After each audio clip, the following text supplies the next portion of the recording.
It was only in the middle of her wedding ceremony that our female protagonist received her memories of a previous life.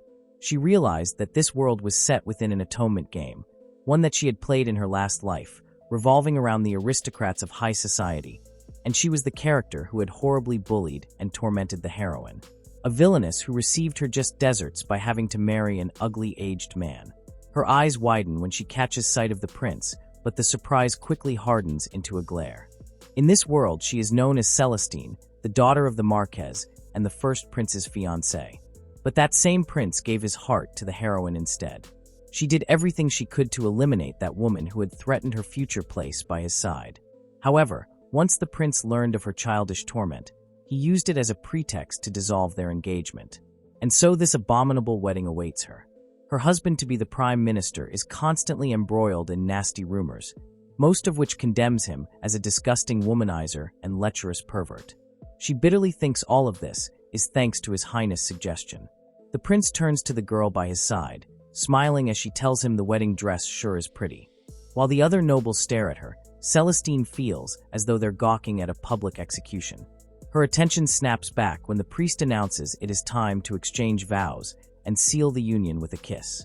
Her eyes widen at the sight of her husband, unable to believe that this man is her husband. Suddenly, a thought slams to her. He isn't bad at all. She has only ever seen him as a repulsive and toadish man before. In fact, she didn't even try to hide her disgust whenever she glanced in his direction. So just why is her heart beating so fast? She knows this is downright bizarre. She means he must be at least twice her age. It's unthinkable, but still she can't help but wonder, could this be because of the memories of her past life? With a sudden lift of her chin, he tells her there is no reason to fear, calling her his lovely lady. Once again, her heart races. Finding it all too absurd, her vision starts to spin. Somehow, after she had fallen asleep last night, she began recalling the memories of her previous incarnation in more detail. Her father had passed on very early into her childhood. Perhaps because of that, she had always yearned for affection from an older man and saw them in a romantic light. Basically what they call a panther. She then turns to her husband, poking him in the shoulder. He sits up, rubbing his eyes. She apologizes for waking him up, but then leans closer to him. With a light smile, she admits last night was wonderful. He flatly asks if her maid taught her to say something like that. Remarking women always utter such platitudes and declares as young and beautiful as she is, her feelings are of little interest to him. She thinks to herself, what an awful retort. By the virtue of the tastes she has inherited from her previous life, she feels she can even look past that comment. It is as if the past her and present her are becoming one and the same. Or rather, it is as if the memories of her previous life are growing increasingly stronger. She ignores his words and tells him he must have been ever so popular until now, hasn't he? But from now on she wants to be the one and only recipient of his affections, unless he would hate the idea of that.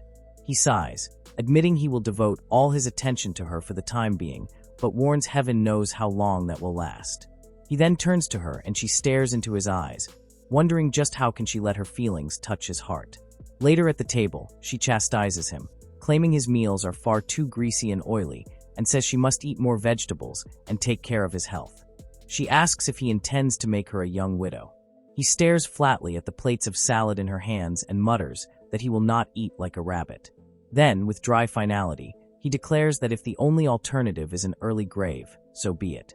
Her angry glare forces him to pick up the salad and start chomping, which finally earns a smile from her. From then on, their married life together was surprisingly peaceful and fulfilling. One day, as they sit together, he asks her how does she feel about him. She's surprised for a moment, but then blurts his breath has an awful stench. Her words strike him in the chest. She goes on that he's always acting as if he is above everyone and everything, and when he sneezes, nothing escapes the ensuing spittle shower. He has absolutely no taste, and watching him tell his awful old man jokes in public is enough to make her want to die from embarrassment. But before she can tell him the things she loves about him, he suddenly cuts her off, saying that's enough. He says being forced to marry an ugly old man like him against her wishes.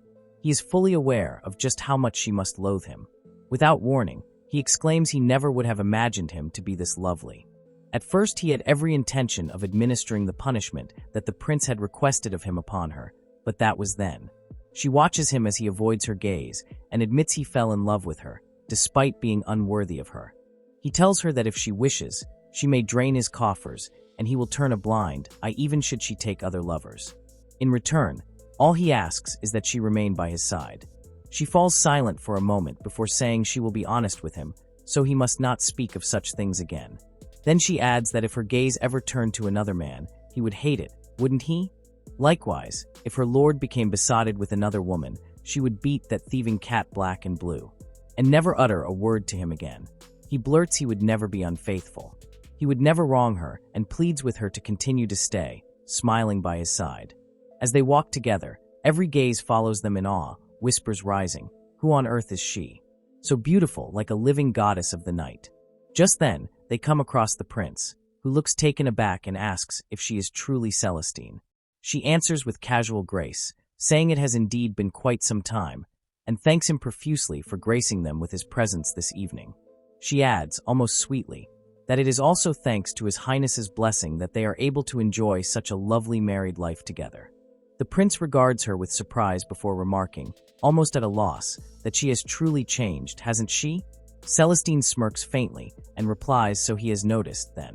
She goes on to say her husband has managed to lose a little weight, refined his hairstyle and taste in evening attire, and even polished his column until her husband cuts her off.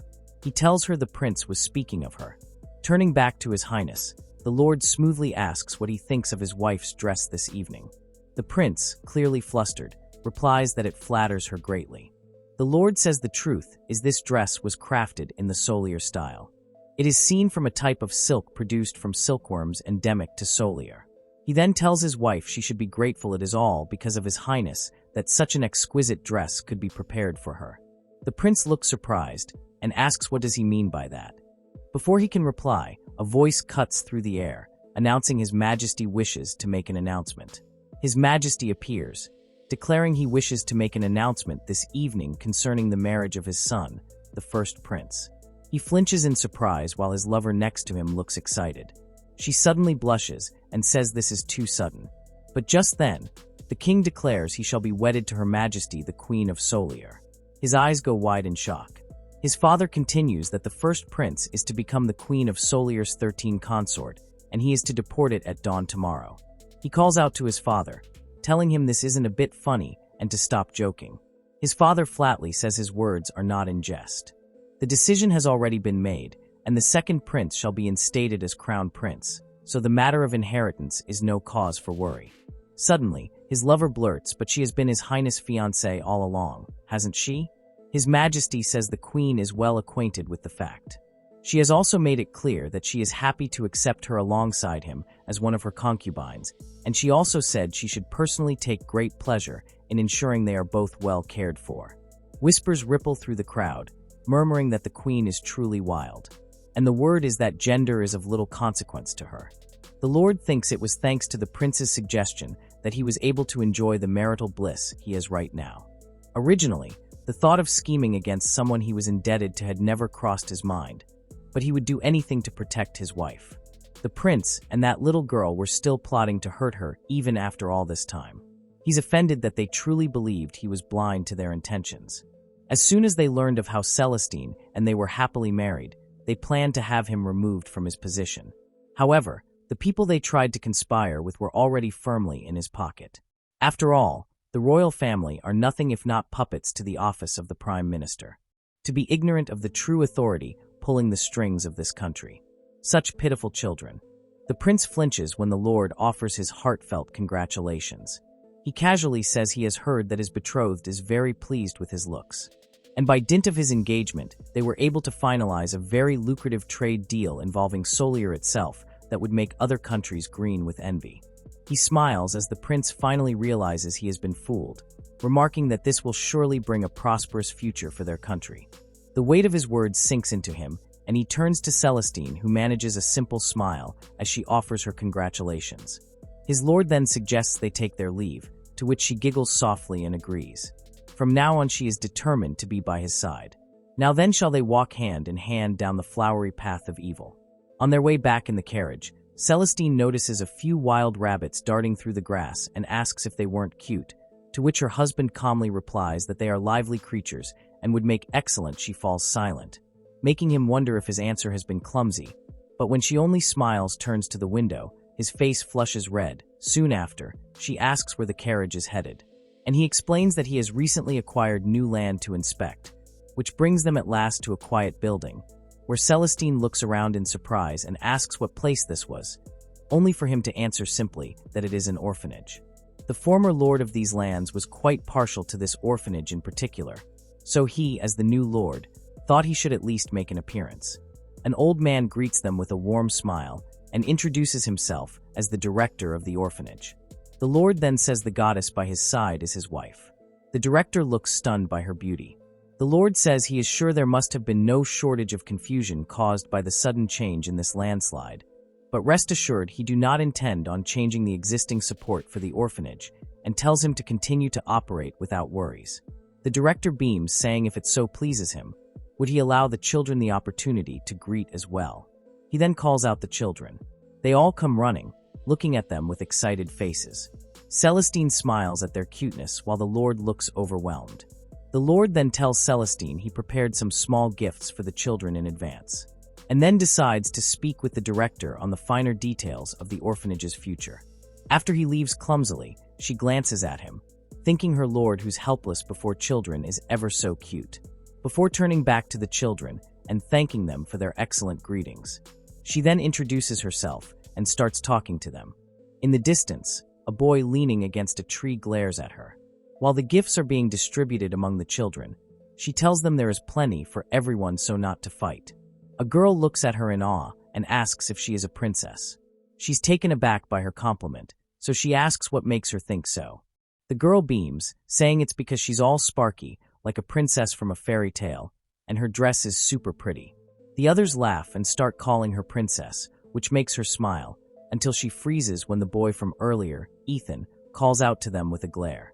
Suddenly, he screams, "Who cares if that woman is a princess or not?" and declares she's just another one of those vile noble women, warning them not to fall for her tricks. But a boy points out she brought everyone all these presents, and are not these sweets from her really tasty? But Ethan snaps, it is all an act.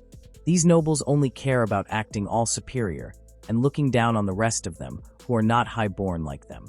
Celestine calmly states she doesn't have the inclination towards looking down on anyone in such a manner. He snaps at her to save her lies. Dress it up however she likes, the fact remains. She keeps her composure and asks him just what exactly is he so angry about. He retorts, everyone here remembers what happened when the previous lord's daughter visited. That woman shed tears as if she truly pitied them, and just like she did today, she prepared a bunch of presents as well. Celestine says that is a wonderful person, then. Ethan admits that is what they all thought as well at first, that it was purely from the goodness of her heart, but then he points at the little child clinging to her and says that woman kicked Ted there with everything she had. All because her dress would be ruined if he touched it with his dirty, drool-covered hands. Those were the words she hurled at Ted, even though he was crying in pain. His eyes turn accusing as he declares that's nobles for them, and declares no matter how prettily they sugarcoat their words, deep down they scorn them like they are idiots. She doesn't bother replying and casually pulls the children closer.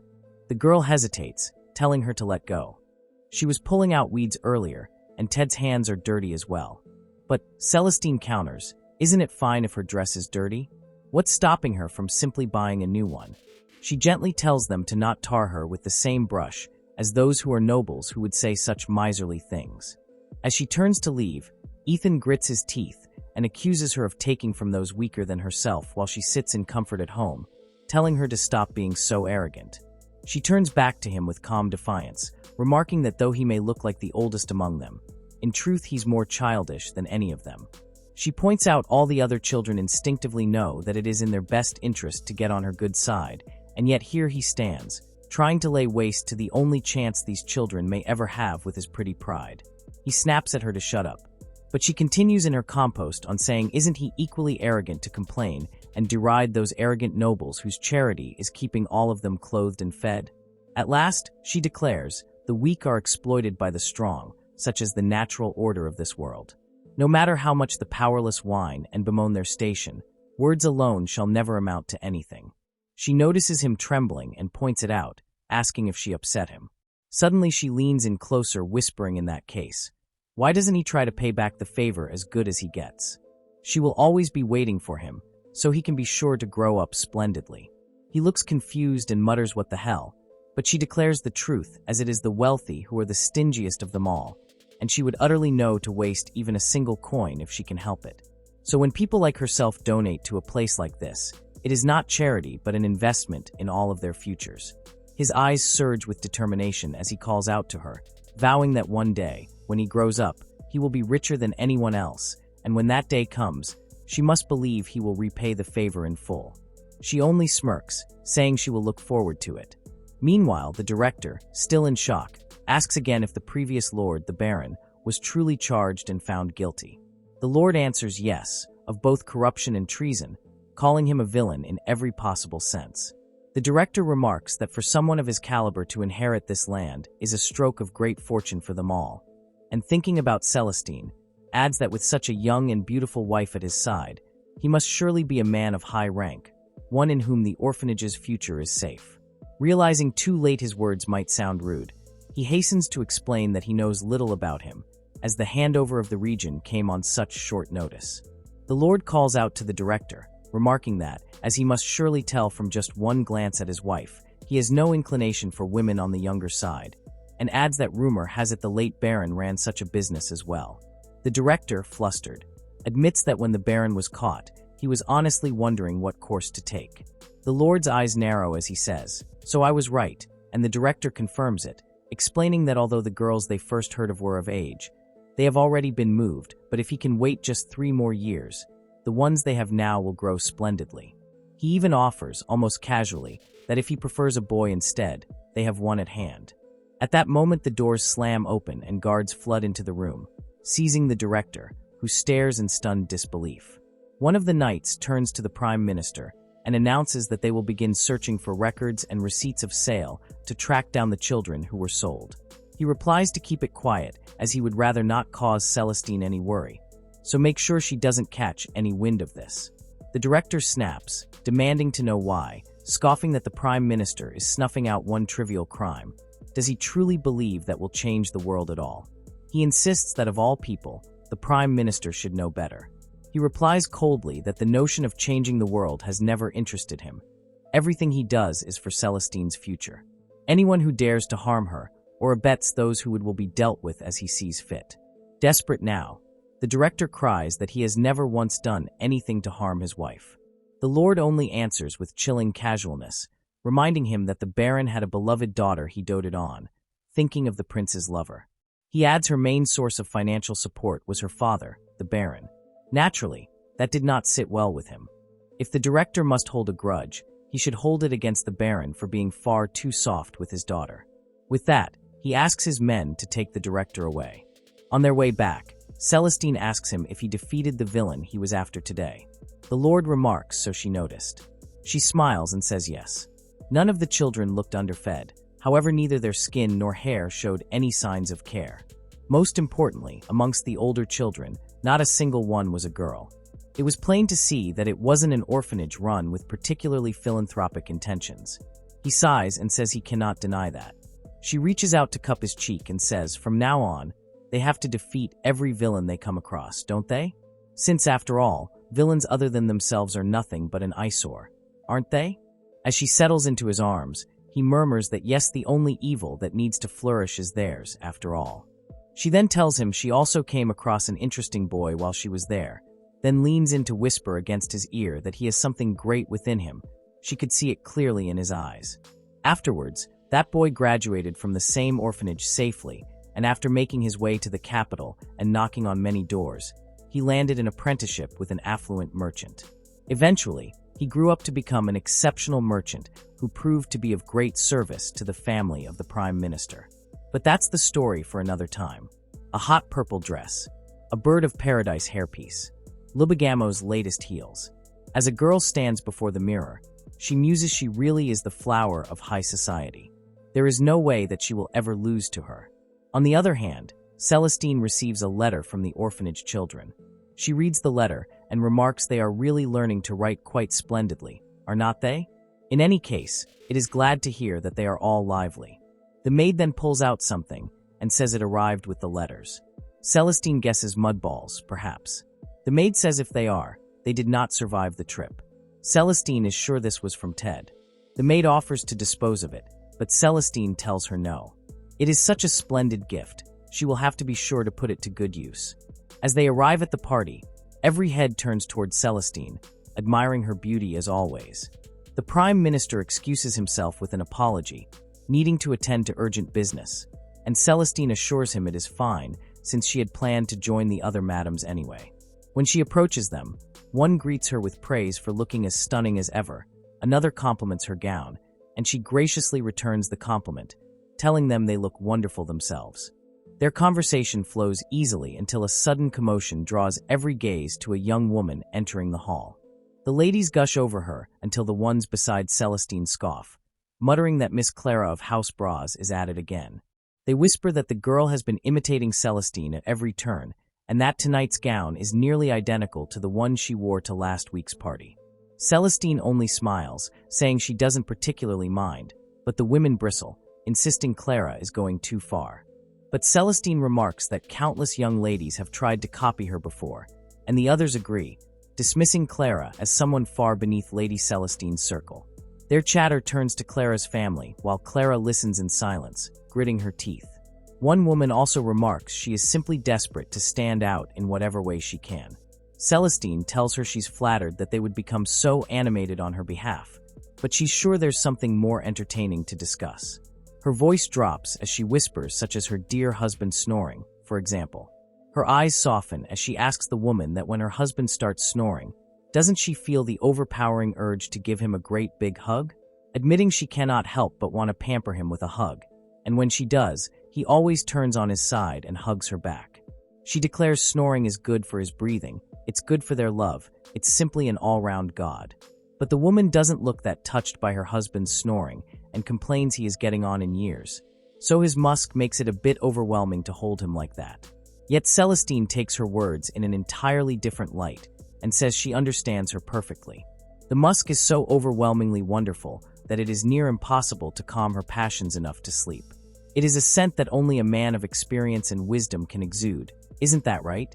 It is also naturally a double-edged sword, since she is sure those pheromones of his must attract all manner of thieving cats. Meanwhile, the girls with Clara begin to pity her, thinking she isn't being seen as an equal at all. Clara grits her teeth before finally bursting out in anger. She declares that it feels as if someone is hell-bent on making her look like a fool. She insists she had been looking forward to unveiling this dress at tonight's party for months, only for someone to catch wind of it and parade it first to pass it off as their own fashion. No doubt, she says, someone with more money than sense must have bribed one of her household servants. At once, the others realize she is accusing Celestine of copying her. Outrage sparks on Celestine's behalf, but she gently urges everyone to calm down. She says it doesn't particularly matter who wore what first. When it comes to fashion, what matters most is the freedom to wear something that truly suits them. Wouldn't they agree? No one misses the underhanded comment, and Celestine turns back to her friends, guiding the conversation with effortless grace. The girls fight to stifle their laughter, while Clara bites down on her finger, her fury barely concealed. Clara thinks how frustrating. It's like no matter what she does, she won't even do so much as look at her. But then Celestine's eyes drift to the Prime Minister, his aide pleading with him not to drink more wine as the madam had asked him to keep watch over him tonight. Clara realizes this is the Prime Minister. She recalls the rumors of his fondness for younger women and, emboldened, drifts over with drink in hand. With a feigned stumble, she spills it on him, gasping out an apology and leaning close with a handkerchief. Wide-eyed, she murmurs if it pleases him, perhaps they could slip away somewhere private where she might make amends. To her shock, his expression hardens as he glares at her. First she drenches him in wine, now she dares to touch him so familiarly. What manner of girl is she? He demands her name, warning that whoever her father is, he will not hold his title come tomorrow. Clara trembles under the weight of his voice, but before she can say something, Celestine steps forward. Whispers ripple. Is she about to plead for the very girl who had tried to humiliate her? Instead, she lifts her own glass and deliberately tips it over Clara's head. Eyes glinting with ice. She asks how dare she attempt to flirt with her husband in plain view of her. She then tells the Lord he doesn't have to be scared anymore as his Celestine is here. The Prime Minister tries to reason that she is merely a little girl he was handling, but she cuts him off, yelling just what on earth is he saying she was about to push him down. He reminds her he is a grown man. Meanwhile, Clara sits trembling on the floor, every eye in the room fixed on her. One of the girls scoffs, wondering aloud what is wrong with such a vulgar display, while another leans closer and points out that her hairpiece, those feathers are obviously fake. A third laughs that her shoes look like something plucked straight off a common shelf. The irony is not lost on anyone, though Clara had accused Celestine of imitation. No one could imagine Lady Celestine debasing herself with such shoddy adornments. Whispers sharpen to sneers as one girl remarks that Clara dares to pick a fight with Lady Celestine while being nothing more than the daughter of a viscount whose family barely clings to its title. Celestine glances at her and lets her know she is always determined to fight with any thieving cat who tries to get between them tooth and nail. However, on this occasion she may have gone somewhat overboard. With a smile, she suggests as an apology she could have a replacement dress arranged, and believes a more cute pastel-colored dress would suit her far better than a purple one. Suddenly Clara cries out, but that is not something Celestine would ever wear, and she wants to be like her. She wants to be a flower that nobody can look away from, just like her. Celestine is surprised at first, but then her smile returns, and she admits she would like to wear a cute fluffy dress herself, but unfortunately it just wouldn't suit her at all. She offers her hand and reminds her, she said before, that the most important thing when it comes to fashion is freedom. Did she not? She has her good qualities she should bring out as well. Celestine assures her she will be an outstanding beauty if she polishes her charms, but it's not something she can merely force overnight. She also points out that her skin is growing coarse, so she can tell she's not used to wearing makeup. Now that Celestine thinks of it, she has an excellent idea. She gives a bottle to her, and Clara eyes it curiously. Celestine admits it is mud, and tells her to apply it on her skin every night after taking off her makeup. Shocked, Clara repeats she is telling her to rub mud on her skin. Celestine smiles and says this is a special type of mud that she acquired via a secret route. If she uses this, she can have this skin that would be the envy of everyone. With that, she encourages her to bring out that glowing charm of hers. All the other girls rush eagerly to her side, each wanting the mud as well, but she only smiles apologetically, explaining that since it is a special product, she has only one to give away, but she promises she will be sure to send some to each of them when she is able to, since she is indebted to everyone's kindness after all. And the first sample will only cost them a single silver coin. 1 month later, Clara twirls in her beautiful dress and Celestine smiles, remarking that it truly is a wonderful choice. Over tea, Celestine tells her she knew her eyes hadn't deceived her that night. Clara's gaze drifts to the necklace at Celestine's neck, and she exclaims over the jewel's brilliance. Celestine smiles softly, explaining that she couldn't find a stone in the size she wanted, so she implored her husband to purchase the entire gem mine. Clara blurts out in shock, the whole mine, before suddenly bursting into laughter. When Celestine asks what amuses her so, Clara admits it is just the realization of how silly she had been to ever think of competing with her. Her parents, who have always been living in the shadow of her late grandfather, who was very influential, always told her that she had to become the flower of high society, and so since Celestine seemed like the living embodiment of what it meant to be the flower of high society, she really admired her. She wanted to be just like her, so she started to imitate everything about her. But an imitation is just an imitation. It was something that could only ever pale in comparison to the real thing. Her conscience reminded her she was not beautiful or rich like Lady Celestine, and eventually the admiration she felt for her turned into jealousy. Clara further admits whenever she looked at all the things she used to try and imitate her scattered around her room, she just grew more depressed that no matter what she did, she just felt like a fake. Celestine simply listens to her, but then Clara abruptly shifts the topic, remembering her friends were hoping if they could get some of the mud as well. Celestine asks her if she means to say the girls that came to the party with her that night. Celestine then says since they are her friends, she will draw a 2-year subscription contract with a monthly fee of 40 gold coins. Clara's eyes widen. She once again looks at the necklace and reminds her she said she asked the Prime Minister for it. Celestine simply smiles, thinking in a world where industrialization hasn't truly developed, acidity and rainfall is still low due to a lack of air pollution, meaning that the vast majority of soil is rich with minerals no matter where it is sourced from. And so that mere mud those adorable little children from the orphanage work hard to send can be put to very valuable use. She could hardly throw it away now, could she? Looking up at Clara, Celestine remarks that while her style of dress has certainly changed, it feels as though the entire atmosphere around her has shifted as well. With a playful glint in her eyes, she teases, asking if perhaps Clara has found love since they last met. At that, a blush quickly rises to Clara's cheeks, and she admits she has already fallen completely in love with an exceptionally glamorous, but not at all easy to understand person. His father was cold-hearted and scrupulous with women, and an ugly man to boot. He didn't want to be like him, so he worked hard to become someone completely different in both appearance and personality. But one day, a single comment from his ex-fiancée struck him like a dagger. That became the unexpected trigger for the incident. Celestine's face is pale as she mumbles that it almost seems as though her husband is having an affair. The young man nearly chokes on the tea he was sipping, blurting his father is having an affair. Wiping his mouth, he quickly says that such a thing is impossible. He recalls her name is Celestine, and she is his father's new wife and his stepmother. She was a marquis daughter and originally the fiancée of the first prince of the country. But due to the prince's scheme, she was forced to marry his much older father. His father is good at his job as a statesman, but he is unattractive, a womanizer, and on top of that, rumors about him are always dark and never-ending. He believes marrying someone like that must be unbearably painful, or at least that's what he thought. So at first, he kept his distance. Celestine says the husband of hers is a bit on the heavier side, but his cool-headedness is cute and dandy. She also claims he is kinder than anyone else and full of dignity, and he is a perfect man with nothing but charm.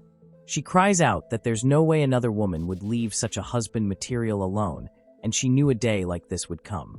The young man stills and then mutters under his breath, "Is she sane?" It seems his father was the ideal man for her. What's even more surprising is that she was apparently a special person for his father as well. He thought he would change a little since meeting her, but it seems people cannot change so easily. He asks her if there's any real reason for her to believe that. She explains at the recent soiree, someone who seemed to be his lover said to her to return to her precious person. She further adds she cannot forgive the lack of charm in that person. Her whole body shakes in fury as she mutters someone like that. That's just impossible. How can anyone be calm, at ease with such a plain person as a rival? She says she's flashy in a good way or in a bad way, overly extravagant, and with someone like that as a rival, she thinks she cannot bring any comfort to her husband. He is shocked. Normally she is full of confidence with an elegance and beauty that won't bend to anyone, yet now she is stumbling over something like this. He is quiet for a moment, watching her before deciding they should go to where his father is. Suddenly, he seems determined to get to the bottom of this and states if it is really an affair, he will take responsibility and strike his father with the hammer of injustice. He also points out if there's something worrying a mother, it will affect the child in her womb too, right? She listens to him in silence before finally placing her hand in his outstretched one, realizing he is right. This kind of weak attitude isn't like her at all, and she needs to stay strong for the child. Later, they arrive at a house, with Mark quietly asking his man if his father is there. The reply is yes, confirmed by the guards, and an uneasy thought crosses Mark's mind, about a pregnant wife stepping into the home of her husband's lover. As they step inside, they find a young woman serving tea. She stiffens at the sight of them, calling Celestine's name in shock, but Celestine only narrows her eyes before forcing a polite smile, saying she merely had some small business with her husband and hoped she wasn't intruding. Mark leans close, whispering for her to calm down, reminding her that the goal is to uncover the truth and there's no point in showing hostility too soon. She mutters that he's right, the one she needs to confront is her husband. When he calls out, asking what the matter is and what business she has with him, her face twitches at his calm tone. Muttering that she's really angry right now, she accuses him of being too calm. Looking startled, he asks if the sapphire he bought her recently was too small. She shoots back that no, that isn't it at all. So then he asks if she learned about him eating high-calorie dishes at work. She mumbles she didn't know that, and she will ask about that later. She snaps she came to confront him at the location of his affairs. He teases my cute Celestine asking if she is jealous, but assures her that is just a misunderstanding. Suddenly the girl yells, Isn't that obvious? She was thinking, why did she suddenly show up just to have some business with the Prime Minister, and asks her, isn't that incredibly rude? Celestine turns to her in anger and demands who was she talking about. The person she mentioned the other day as a precious person. She blurts it as Mark Sama and declares Mark Sama is her fiancé. Surprised, Celestine glances at Mark to confirm it, who hesitates before correcting she is his ex-fiancé, then narrows his eyes at his father and demands why is he here. The Lord casually says he was thinking of revisiting and finalizing the talks about his marriage. And a man of his age without a wife or even a fiancé would be quite embarrassing. Mark says they will discuss it another time. Suddenly his fiancé snaps, asking why. From where she remembers, he was also eager about this engagement before. Suddenly she says, so the rumor is true after all. Celestine repeats a rumor. So the girl snaps, it is a ridiculous rumor that the child in her womb is Mark's. Shocked, Celestine snaps back, what is that supposed to mean? And declares she has devoted herself to her husband alone in this life. Both husband and wife appear utterly enamored with one another, so Mark casually points a finger at them and asks her if the misunderstanding has cleared up now. She lowers her voice and quietly asks him why, only for him to sigh and answer cursed blood, leaving her eyes widening in shock. He reminds her she went to a special soiree where people hid their eyes behind a mask. She was with her friends while he was also dragged there by his friend. He happened to overhear her talking. She was giggling to her friends and said he was certainly charming, but that cursed blood and all, it was about his hair. His family has a history of thinning hair.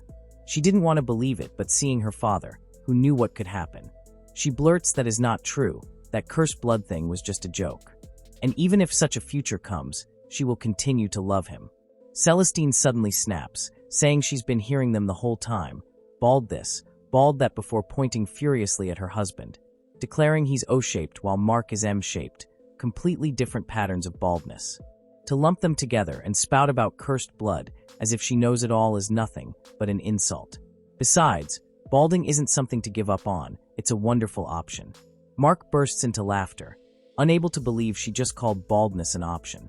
Celestine whirls on him, snapping that he should just go home, since they'll be returning to research hair growth medicine. But Mark teases her, asking isn't baldness supposed to be a wonderful option.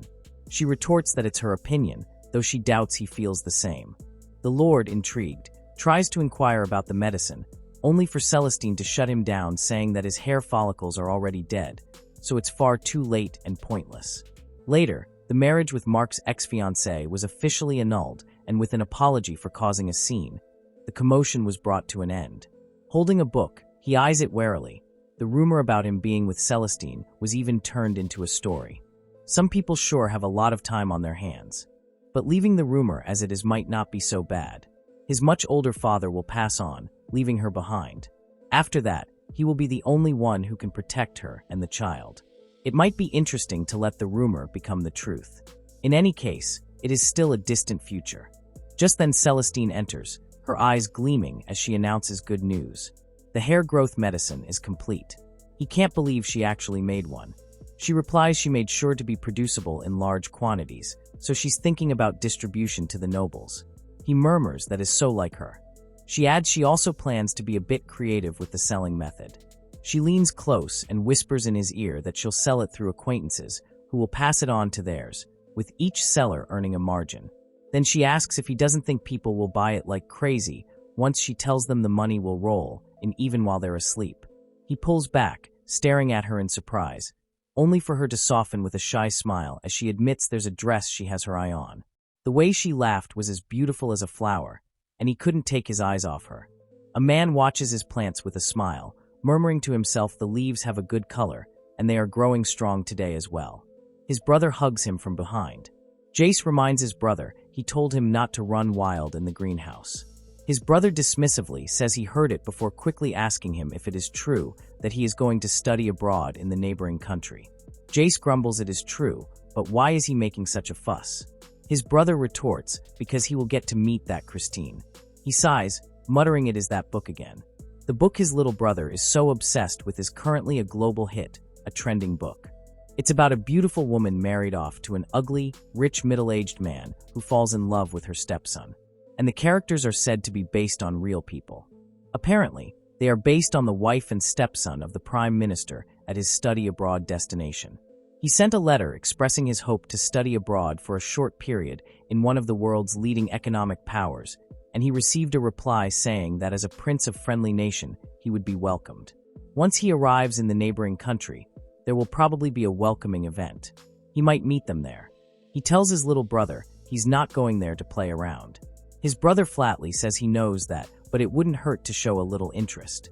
Jace grumbles he would rather look at a plant encyclopedia than read those unhealthy romance novels.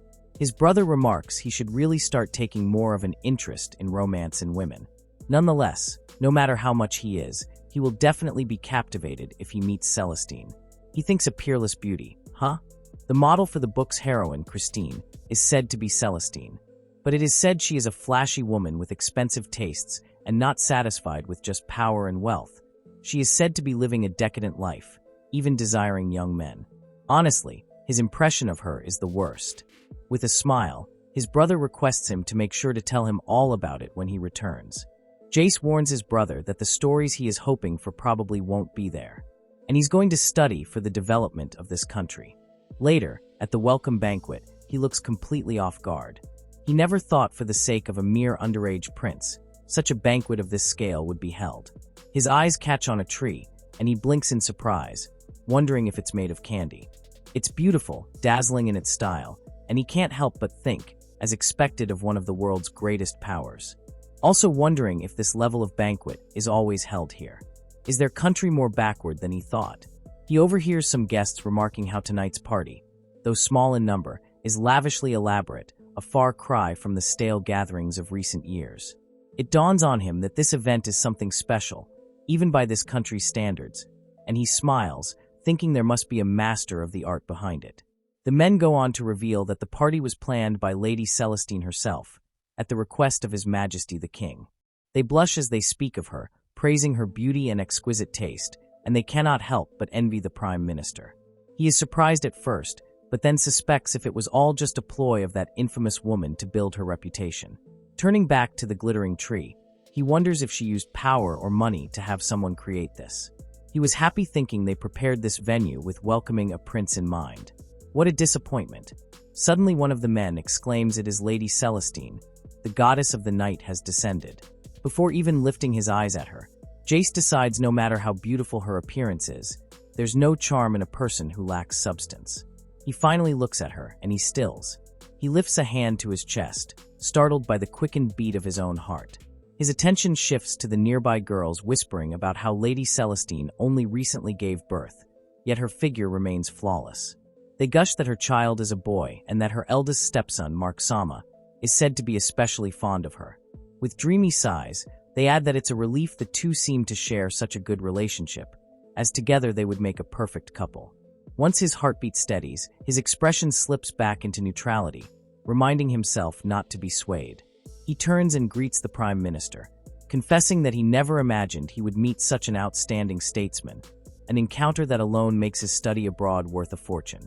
The Prime Minister says he prays this experience proves fruitful, and casually mentions that it was his wife who decorated tonight's venue. Jace muses he must say his wife has created wonderful things that caught his eyes, especially the candy crafts. With a glimmer of pride, the Lord adds that his guest has a sharp eye, for those candy pieces were something his wife poured her heart into. Celestine, smiling, remarks that she had heard of the warm climate of his country and thought candy might delight his gaze. Jace admits the towering candy craft is unlike anything he has ever seen. It would melt instantly back home. Then with interest, he asks if she knew the candy design represents their national flower. It is a flower not widely known, yet she seems to know it intimately. Celestine replies she has always loved the flower tree. It blooms naturally for only a short time, then its beauty disappears in an instant. But there is something so endearing about how it blooms so gracefully. Her smile deepens as she adds they have such a lovely national flower, she envies them. His heart skips a beat once again. Some days later, his men inform him the time for his appointment with the Prime Minister is approaching. A few days later after the party, he received an invitation from the Prime Minister to his mansion. It is supposed to be a simple tea, but he wonders why would the busy Prime Minister, even though he is a prince, invite him. Suddenly, a thought flashes through his mind. that with the Prime Minister busy in some work, it is Celestine who accompanies him. The notion jolts him, leaving him startled at himself. What was he even thinking? He steels his mind, reminding himself that adultery is the mark of the lowest of men and that he is finally able to have a conversation with the Prime Minister. As the Prince of Nation, he must make this tea party meaningful. Over tea, the Prime Minister tells him he has prepared some specialty leaves for the occasion and hopes he enjoys them. The Prince thanks him, though he feels a flicker of unease, wondering what is this pressure. Then the Prime Minister introduces his son, Mark. So this is the rumored man, Jace thinks. Mark casually remarks that his stepmother had something she could not miss, so she isn't present today, before offering a smile and a polite apology. Jace's face tightens with discomfort, and he hurriedly insists it is nothing. The Prime Minister smoothly shifts the topic, mentioning that he heard Jace toured the city earlier, and asks how he found it. He replies everything in the shops was fresh to him, and above all, the bridges and roads were well maintained, and the city was very beautiful. With a smile, the Prime Minister remarks it is impressive that he noticed the maintenance, especially at such a young age. And a well-maintained city generates economic flow, so they must carefully consider how to use taxes. Now that he speaks of it, he heard there is talk of introducing new tax policies in his country as well. He looks surprised when the Prime Minister asks him if he would mind sharing some details for reference. Shaken, he replies that it is still in the discussion phase, though inside he is reeling. Such knowledge should only be in the hands of a select few. Yet the Prime Minister continues with another seemingly casual question, each one deepening his shock. At last, he rises abruptly, drawing a concerned glance. The Prime Minister asks if something is wrong. Flustered, he blurts that he is embarrassed to admit it, but he may have grown a little tired. The Prime Minister remarks that fatigue is no good and suggests he take a walk through the garden for a change of pace. His wife is very proud of the garden she designed, he explains. Though she is absent today, the prince is free to enjoy it. Once he leaves, Mark smirks. Attacking him with family matters, his father really has no sense of decorum. The other counters, pure-hearted people like him, always take things too seriously. That's why he gave him a little lesson. Outside, Jace thinks he actually ended up running away, realizing he is still so immature. A voice calls out his name, and he turns in surprise, only to find Celestine. Later they sit together, and he explains he was attending a tea party today. She wonders why neither of them told her. He thinks that must have been on purpose. She then looks down at the child in her arms and explains the child was fussing, so she had to excuse herself early. He apologizes but says if the baby was fussing, wouldn't it have been better to leave it to the servants as his mother always did that? But to his shock, she smiles down at the child with eyes full of love and says she wants to raise her child with her own hands as much as possible. She doesn't want to miss any of the growth of this dear child whom she has given birth to. He ends up smiling and says her child being loved by her is very fortunate. Then she shifts the conversation, having heard he is very knowledgeable about plants, and asks if she can ask some stuff. He blurts out he doesn't mind, she can ask him anything. She was wondering if he knows of any succulent plants that help with burns. She explains one is said to be green, spiky, and the inside is something they can eat like a soft fruit. He admits he has never heard of it before, and asks her if someone suffered a burn. She smiles and replies it is not a burn. She wants to use it for her husband's medicine. He asks her if the Prime Minister is feeling unwell. She quietly replies yes, it is for her husband's head, but because of the wind he is unable to hear. She then admits she previously developed a drug to slow its progress, but it only served as a temporary measure. And he has this kind personality, so he's pretending to be strong, saying he's ready to let go of everything. But she knows he's privately worrying about the symptoms as they progress. Surprised, Jace asks if it is all right for her to talk to him about something like this. She replies well, it's a well-known fact. Jace cannot help but think he looks so healthy and villainous. He didn't realize the disease had progressed so far. Celestine also reveals the condition has the potential to be hereditary. Recently, Mark has returned to the mansion, and the whole family is working together to improve his lifestyle habits. And this child may end just like her husband in the future, but she wants to be there during their grief. At last, she apologizes for talking too much, but he assures her he is glad he got to know her better. And if there is ever anything he can do, he will always be there to help, and with genuine warmth, he hopes they might meet again in the future. As he leaves, the Prime Minister and Mark look at her with narrowed eyes, with the Lord muttering in the end they ran into each other, and he did not expect her to come back so soon. Mark asks her what was she talking about. She replies just small talk. Mark tells her she should be aware of how her words and actions can affect someone's life. On the other hand, the prince thinks she was a noble, family-oriented, and a beautiful person. He also wonders if the disease worsens and she loses her family in the future. Will she live in sadness alone? He decides that for the time that's coming, he needs to strengthen the relationship between the two countries and become the kind of person who can support her by her side. And then he quietly thinks to himself, is wishing for someone's death a sinful act? But he cannot help but wait for that flower. The Prime Minister cradles Luca in his arms, a soft gaze lingering on the child as he murmurs, "Why is he so adorable?" Celestine watches, a small smile tugging at her lips, and remarks that they are such a close father and son. But the moment shifts as Luca suddenly cries, calling for Mama, and she scoops him up without hesitation. Mark leans back, commenting dryly that he is troubled by how spoiled Luca is, and no wonder he pushes his father away. And in this case, doesn't it seem he's far too attached to his mother? Celestine murmurs a quiet really, so Mark tells her to watch and reaches out, but Luca jerks his hand away, refusing to get close to anyone else, and when Mark reaches out, Luca jerks his hand away, refusing anyone else, and Mark says that while he respects her wish to raise Luca alone, they have to make sure he can manage without her, or problems will come later. The Prime Minister nods, adding that if she truly loves Luca, she must also think of him when they're apart, and Celestine goes silent, turning the words over in her mind. Mark seizes the pause, suggesting they leave Luca with his father for a few hours so he can grow accustomed to him. A small step that benefits both, and then, smoothly, he proposes they head into the city, reminding her she wanted to see the lives and trends of commoners for herself.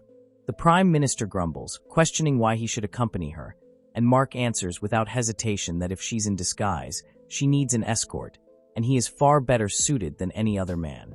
The Prime Minister's eyes flick to Celestine, insistently telling her to leave Luca with him and reminding her, almost sternly, that everyone needs a break now and then. She hesitates a little, so her husband reassures her not to worry. They have the wet nurse and servants, so it's fine, and as a father, he would make sure to protect him. He wants her to go ahead and enjoy the city with peace of mind. She finally agrees on their insistence. In the city, they move through the streets in disguise, and Celestine's eyes light up as she glances around, a smile tugging at her lips. "It's been a while since I've been out here. It's so exciting," she says. She spots a crowd gathering in the distance and asks what's happening. Mark glances over and replies, "Looks like a popular play." Her eyes widen, and he asks what's wrong. She leans closer, whispering into his ear from behind, "It seems it's the program about our love story." She calls it silly and suggests they go. Mark, already blushing, nods, but his face deepens in color when she strides toward the show instead of away from it. "That's the way to the theater," he calls out, flustered, unsure if she really intends to watch. She says they are the subjects of the performance. After all, it's hard not to be curious. His cheeks burn even more, and before he can protest, she continues forward, leaving him calling after her, completely flustered. In the end, he gives in, but the theater is full, leaving them with only standing room space. He imagined her smirking, standing room.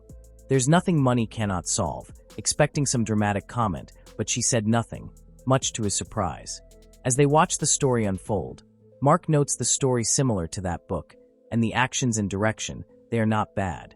Mark turns to whisper something to Celestine, but before he can, a loud voice interrupts, catching their attention. A man steps forward and introduces himself as Manchami, the manager of the theater, noting that they appear to be of noble birth, perhaps Lady Celestine and Lord Mark of the Prime Minister's family. Whispers ripple through the crowd, and Mark straightens, saying he got the wrong people. Manchami laughs, knowing he's joking. People as beautiful as them are rare, and he never expected the very subjects of the story to recognize it themselves. How lucky the theater is, he adds, and offers to prepare some tea for them, inviting them to chat in the back room. Mark starts to protest, but Celestine smiles and agrees, saying they should have some tea. Once settled in the back room, Manchami apologizes for making them stand and admits that had he known beforehand, he would have prepared the best seats. He then mentions that he's heard rumors they own an opera house and would be delighted to organize a special performance for them. quietly adding that it could be arranged while the Prime Minister is away. Mark bristles at the remark, but Celestine remains composed. Manchami leans forward, asking how the play went and expressing his desire for their honest opinions. Celestine praises the husband's role, calling the portrayal of adult charm and melancholy exquisite, though it cannot compare to the real thing. Manchami beams, exclaiming that he knew it after all. The actor is the most seasoned in the troupe and renowned for playing villains with unmatched skill. A level of ugliness that makes people feel disgusted cannot be expressed by just any actor. Celestine asks him if he wrote the script. The manager admits although there are talks of that book getting turned into a stage play, but this is an original he wrote himself. He was so moved by the rumor of their tragic love story that he wrote this ending to help in some way with their romance. She asks, so they are the models for this story. He exclaims, absolutely. She says that she will have to collect her royalty fees, of course. Silence falls. The man hesitates and Celestine coolly says he did not really think she would let it slide after he clearly said they were the models. Normally, the theater would take 50% of the sales, but she announces a discount, letting the manager off for just 30%. He freezes, eyes widening, and insists that it's far too much to decide on the spot. She counters coolly, the play isn't even that popular, that closing the theater wouldn't be difficult at all, and yet she is willing to settle for 30%. What reason is there to complain? His face pales further, and he protests that the theater simply won't survive on so little. She suggests increasing attendance instead, and he admits the performance is a masterpiece, but one that surpasses it won't come easily. Mark sighs and mutters to Celestine to take it easy. It's painful to watch. She turns back to the manager and remarks that he will do as she says. Won't he? Elsewhere in the city, people murmur about the hottest play right now, the one about Christina and the knight, her stepson. It is considered the hottest play in the city right now. The play everyone in the city is talking about. The Sacrifice of Shosai. The story of the protagonist, the handsome middle-aged man Shosai who is torn between tragedy and comedy, wrought by his young, beautiful wife. She renders him powerless, draining his wealth, and makes him offer her riches. Eventually, she even has an affair with his son. But in the end, Shosai's love reaches his beautiful wife, and they have a happy ending. Later, she meets with the manager again, but this time the Prime Minister is present. She tells him she came to see the audience's real reactions and notes that it seems the play was quite a success. The manager hesitates, asking if it was truly okay, the play itself. She assures him it was, and he sighs in relief, grateful that thanks to her, they've made an incredible profit. Yet he still looks uneasy, pointing out that even though it's based on the original idea she gave him, she is portrayed as the villain. She waves off his concern, saying she doesn't mind at all. He remains hesitant, warning that some critics are directing their disapproval at her, the model. She insists it's fine. Whether slander or insults, it doesn't change that she is always the talk of the town, and people are more drawn to bad rumors than good ones. They spread faster and linger in memory. The more hatred people feel for the villainous wife, the more unjust and unsatisfying the story's ending seems, and they cannot help but talk about it. A bad play, a failure, and there will still be those who curse her, the model, but that, she says, is the goal. She calls it a success. Justice is truly interesting, isn't it? She remarks, and the manager cannot help but agree, saying she is very interesting. She smiles faintly as he explains it's because she doesn't care how others perceive her. The real her is enough, as long as her husband knows who she is. Their smiles meet, a quiet understanding passing between them, and the manager's eyes widen as realization hits. She does, however, say there is one thing she would like to mention about the play. The actor playing the husband. She went through all the trouble of creating an original idea to convey her husband's charms. But the actor is way too young, and he cannot express the mature subtlety or composure at all. With him as an actor, the character is just a bland young man who has barely graduated from adolescence. She demands an actor with the symbol of his anguish, his head, the physical decline he doesn't care about, and the body that continues to consume calories. She declares he should be showing the complete opposite image of vitality. He watches, stunned, thinking such a fascinating person. For her, any sparks of discontent won't be a problem. Meanwhile, some of the people find out the model of that villainous woman is here at the theater now. A man says if that is true, she has got some nerve to do that, and he's going to tell her off. But when they spot her husband and her together, smiling at each other, the man trails off. A lady next to him reminds him, didn't he say he was going to tell her off? However, he says he might actually let himself be played around by someone like her. In stark contrast to the Prime Minister, who governs the darkness, stands a figure of light to the people Knight Commander Felix. It has been several years since he stepped down from the Knights, yet the voices praising his achievements have not stopped. The Prime Minister grumbles he dropped by so suddenly that he was startled, thinking it might be some kind of emergency. Felix reminds he's retired from the Knights. Does he really think he would report an emergency to him? The Prime Minister retorts that he told him to give him a heads up in advance, then asks what brings him here today. He says he told him he just wanted to see an old friend's face after so long, and then comments on whether he has lost some weight. It is not like this is busy time for him, he adds, and if he has any troubles, he will hear him out. The Prime Minister snaps that he has none of those, and if he has come to mock him, then he can leave. Felix, unfazed, insists that he is genuinely concerned for him. Celestine quietly watches him. The nation's hero, the former Knight Commander Felix. She thinks he called himself an old friend, but it is rare to see someone who can speak so fearlessly with her husband. Felix catches her staring and smiles at her, saying this is their first proper conversation face to face, and she truly is as beautiful as the rumors say. He takes a box from the man standing behind him and says it might be a small token of greeting, but he hopes she will accept this. She opens the box to reveal fine stained glass cookies. The Prime Minister grumbles that it is quite a modest gift.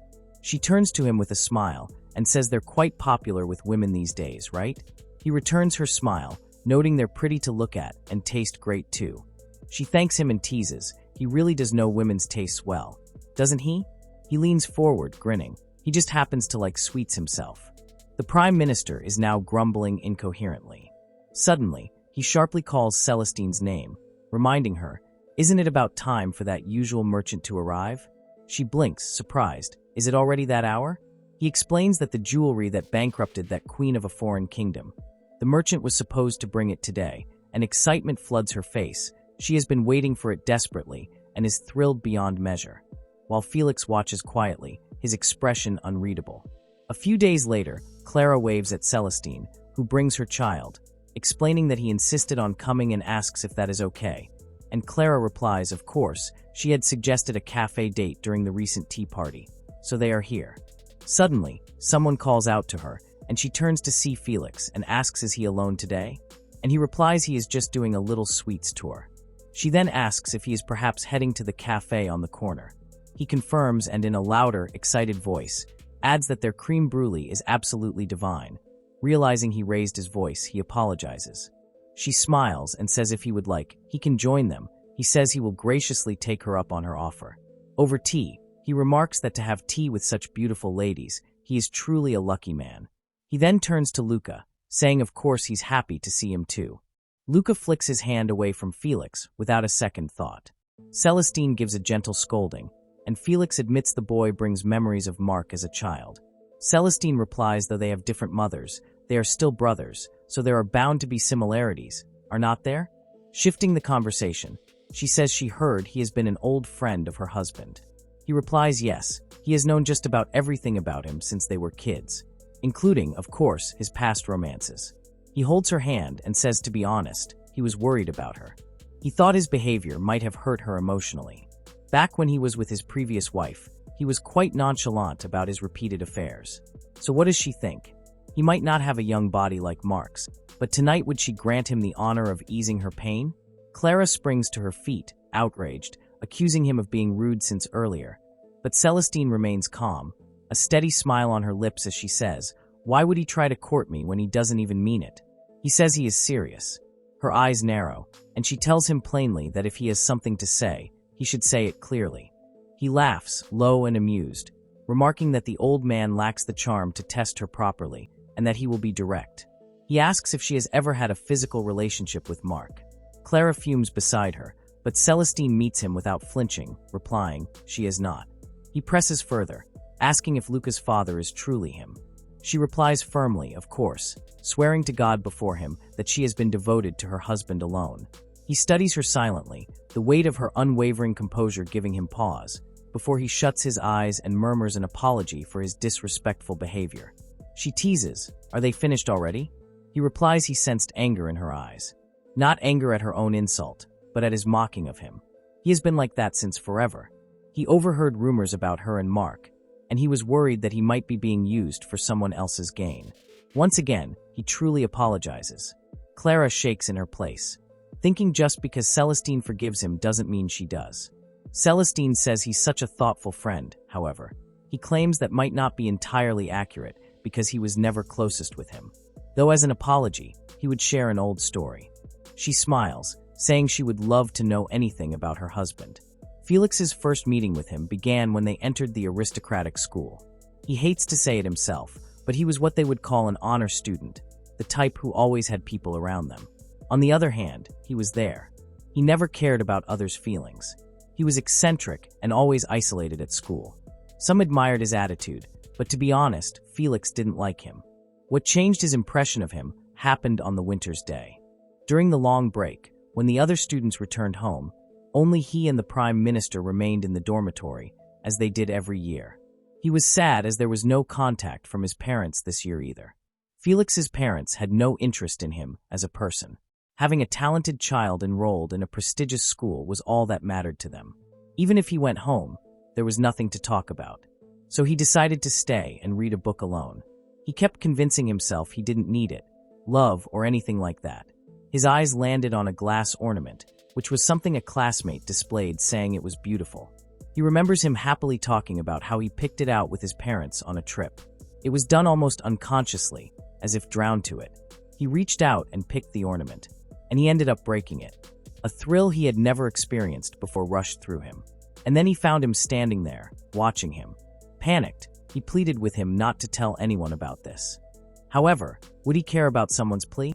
That night he was distraught, because if what he did got exposed, the honor student image he had maintained would be destroyed. If that happened, his parents would abandon him completely in every sense of the word. When the students returned and the boys spotted his ornament shattered in the corner of the classroom, he threw a huge fuss. Felix was preparing to apologize, but before he could, one of the students pointed out that it was obvious who the culprit was. Only 2 students had stayed during the break, and there was no way Felix would do something like that. They turned to him, demanding he did it, didn't he? Felix began to admit it, but before he could, the Prime Minister casually remarked that he had always thought that eyesore, and it was refreshing now that it was gone. He challenged the boy to say it to his face if he had something to say, but warned that words had consequences. If it affected his parents' position, he shouldn't complain. And if he dared, he could have his family sent on a trip to some rural area where they probably sell ornaments like that, though they might not be able to return here afterward. Later, Felix asked why the Prime Minister had covered for him, but the Prime him off, claiming he had never meant to cover for him and he never admitted to breaking it himself either. Felix insisted that if things stayed as they were, he would be perceived as the bad guy. Just before, when he had tried to explain everything, no one had thought him worth defending, and no one had listened. Suddenly, the Prime Minister shrugged and said, "It's fine, isn't it? The world needs a balance between good and evil. He has to stay as the good guy, or the balance between students of the school would fall apart. And if their roles overlap, he will end up being overshadowed by him." Felix asked him if he was really okay with that. He said, accepting the misunderstanding and settling into being the bad guy. For the first time, he smiled and declared, rising as a villain and tramping the world underfoot wasn't a bad option either, and challenged him to rise as well and face him as the justice. Even after that, they never really deepened their friendship. One became a corrupt bureaucrat, while the other joined the knights to uphold justice. Because they were opposites of each other, they often clashed and argued. Eventually, the era descended into great chaos and war. To protect his comrades, he clung to his belief in justice and fought desperately with everything he had. Then the war came to an end, and he was praised by the people as a hero. While he was recklessly raging on the battlefield, there was a man working behind the scenes to stop the war. He took the position of power from his war-hungry father and demoted him, then negotiated tirelessly with other nations to bring about peace. Because of him, the war ended much sooner than expected. Instead of praise, he was condemned for using the war as an excuse to disgrace his father. The one who should truly be called a hero is not him, but the Prime Minister. He laughs and says most of that was an embarrassing tale about him, but he wanted her to know the truth. He really is a good guy and Felix just wants her to make him happy. Her sudden giggle catches him off, and he asks what is so funny. She replies she just feels relieved by his naive perception of her husband. That man is far from a good guy. He is not so one-dimensional. Regarding her father-in-law, she has asked about him a little as well. And he mentioned that he had been targeting his ill-tempered father since childhood, and his tales of using the chaos of the war to settle old grudges with his parents. He often brings them up when he's drunk. And as for his stories from his student days, they sound too good, don't they? She asks him wasn't that simply more convenient for him to act like that? Now that she mentioned it, Felix recalls the student with the ornament used to spread rumors and badmouth him. But after the incident, he visibly started to fear him, and anyone else thought he was too dangerous and didn't talk about him so openly. At the time it seemed like he was being treated like someone to be avoided, and he pitied him. A brief smirk settles on Celestine's face as she declares if anyone dares insult her husband as evil, she will join him with a smile and trample all of them. And if the time comes for her husband to fall, they will hold hands and go together, whether to hell or anywhere else. And there they will be together, make the flowers of evil bloom once more. Felix watches her as if seeing her for the first time. A man steps into the room with confident ease, announcing that he has come to pick her up. They turn to see the Prime Minister, who of course has brought a souvenir as well, a huge tempting cookie. She says didn't he have some work today? He replies he heard she went to a cafe, so he hurried over. Felix narrows his eyes, silently thinking, what is he even thinking? Clara calls out with a dry edge, saying that apparently he will end up labeled a thieving cat, accused by Celestine for targeting the Prime Minister. Felix points at himself, completely dumbfounded, and protests that he is just a middle-aged knight. She flatly says in the face of love, age and gender are completely irrelevant. She then mumbles, and yet another flame of jealousy burns. Felix looks up to see the Prime Minister holding the souvenir right in front of his face, and says, look, his is bigger and more expensive. Felix turns around, doubling over in laughter. He's competing over something like this. Even though they are such a mismatched couple, surprisingly, they are two of a kind. Felix thinks so this side of his friend exists too. He really underestimated his perception of him. Even if people don't praise them, they have their own happiness. It has been so long since he has felt this lighthearted. The day the king declared his first son was getting married to none other than the Queen of Soli. His nightmares began on that day. The Queen of Soli and her husband arrive at the palace. She surveys the grandeur around her, thinking that, as expected, the festival of a great nation's foundation is truly splendid. Countless nobles and high-ranking officials seem to have been invited. She smirks and murmurs, wouldn't it be fun to tame them all in bed? The people around her visibly flinch, and she quickly adds, just kidding. One of the men leans closer and says that the rumors about her being unrestrained in her desires truly seem true. Another man beside him whispers, and taming, too, and the other rumors are true too, that she enjoys watching her partners cry and scream at night. She especially gets fired up with high-ranking or strong-willed people. Meanwhile, the queen notices the prince isn't around, and he came on the same ship with them, and it is their nation's foundation festival. One of the husbands replies he heard he wasn't feeling well and stayed in his room after arriving. She pauses, pretending to think, and asks whether she should punish him when they return. Then, a smile spreads across her face as she adds that she's in a good mood today. The much younger wife of this country's prime minister, Celestine. They say she is a perfect blend of talent and beauty, beloved by many and happily married. In order to indulge in luxury and being able to go to such great lengths, she seems so strong-willed. It sends shivers down her spine. The queen wishes to get to know her closer. Just then, Celestine appears and greets the queen with a curtsy. The prime minister introduces himself and Celestine. The queen can't help but think how beautiful Celestine is. And yet her husband is mismatched in appearance and age. She must be hiding a wealth of dark feelings inside, she is sure of it. The queen takes her hand in her, saying the pleasure is all hers. The prime minister doesn't like it, as he quickly takes his wife's hand back. The queen wishes to expose every side of her. The prime minister says the pleasure is all theirs as a husband and a wife. Celestine freezes for a moment, realizing he is being jealous, and then can't help but smile. The queen is surprised by her reaction. It almost looked like she genuinely loves that hideous creature. But she convinces herself that it's impossible, and people act as much as they need to for money or status. All the sweet-faced ones who cozied up to her With just a little whip, their masks would come off and they would start cursing her with all their might. She thinks all she needs to do is shake them up a bit and remarks such a lovely and harmonious couple, aren't they? But their nightlife must have cooled down a bit by now. She suggests how about the two of them join her in her bedroom tonight. It's what they would call adding a little spice to their love. She even offers Celestine the choice of any one of her husbands. The Prime Minister steps forward, placing himself firmly between Celestine and the Queen, and asks sharply, just what is she planning? And he wouldn't let anyone lay a hand on his wife. She tells him not to be angry, claiming sometimes reconnecting through others can deepen love. He flatly says they are fine, and they don't need that. Suddenly, Celestine asks, so they are inviting us to spend the night as a group of 4. Her husband turns to her in shock. The Queen quickly answers, yes, and if she wishes, she can choose as many partners as she likes. The Queen thinks to herself, just as she thought, she's like the others. But Celestine's eyes flare with sudden fury, and she screams that she would never hand over her husband. Trembling with anger, she declares that she knows exactly what the Queen is plotting, trying to distract her with other men so she can add her husband to her harem. The Queen protests, insisting she is mistaken, but Celestine cuts her off, repeating firmly that she will not allow it.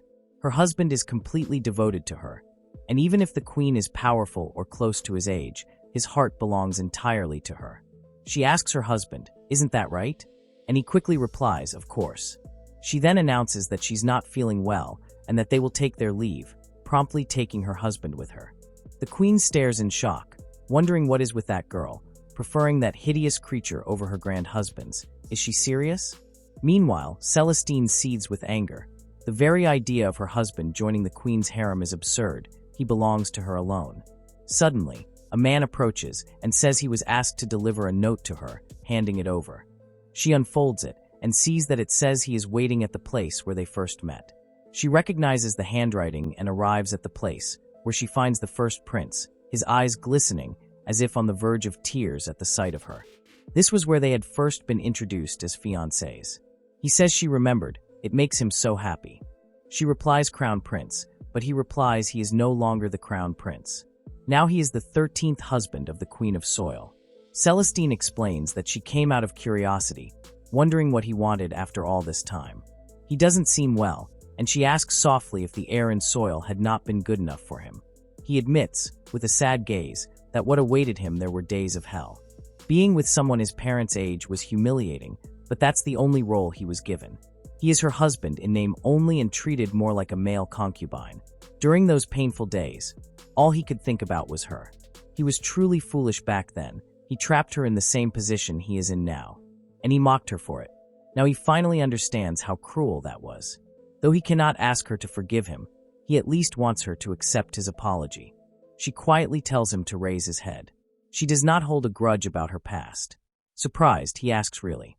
She replies yes, thinking after all he brought her together with her husband. If only he hadn't tried to harm him, he could still be living in this castle. He suddenly says that she must have suffered terribly too, bearing the Prime Minister's child. Before she can answer, he grabs her hands, his grip desperate, and insists that they should run away together. He doesn't think he can survive here. She pushes him back and tells him to stop, demanding why her. What happened to the other girl? With a sad expression, he says she is no good. Ever since it was decided he would go to Soil, all she did was berate him. Luckily for her, the Queen quickly lost interest in her.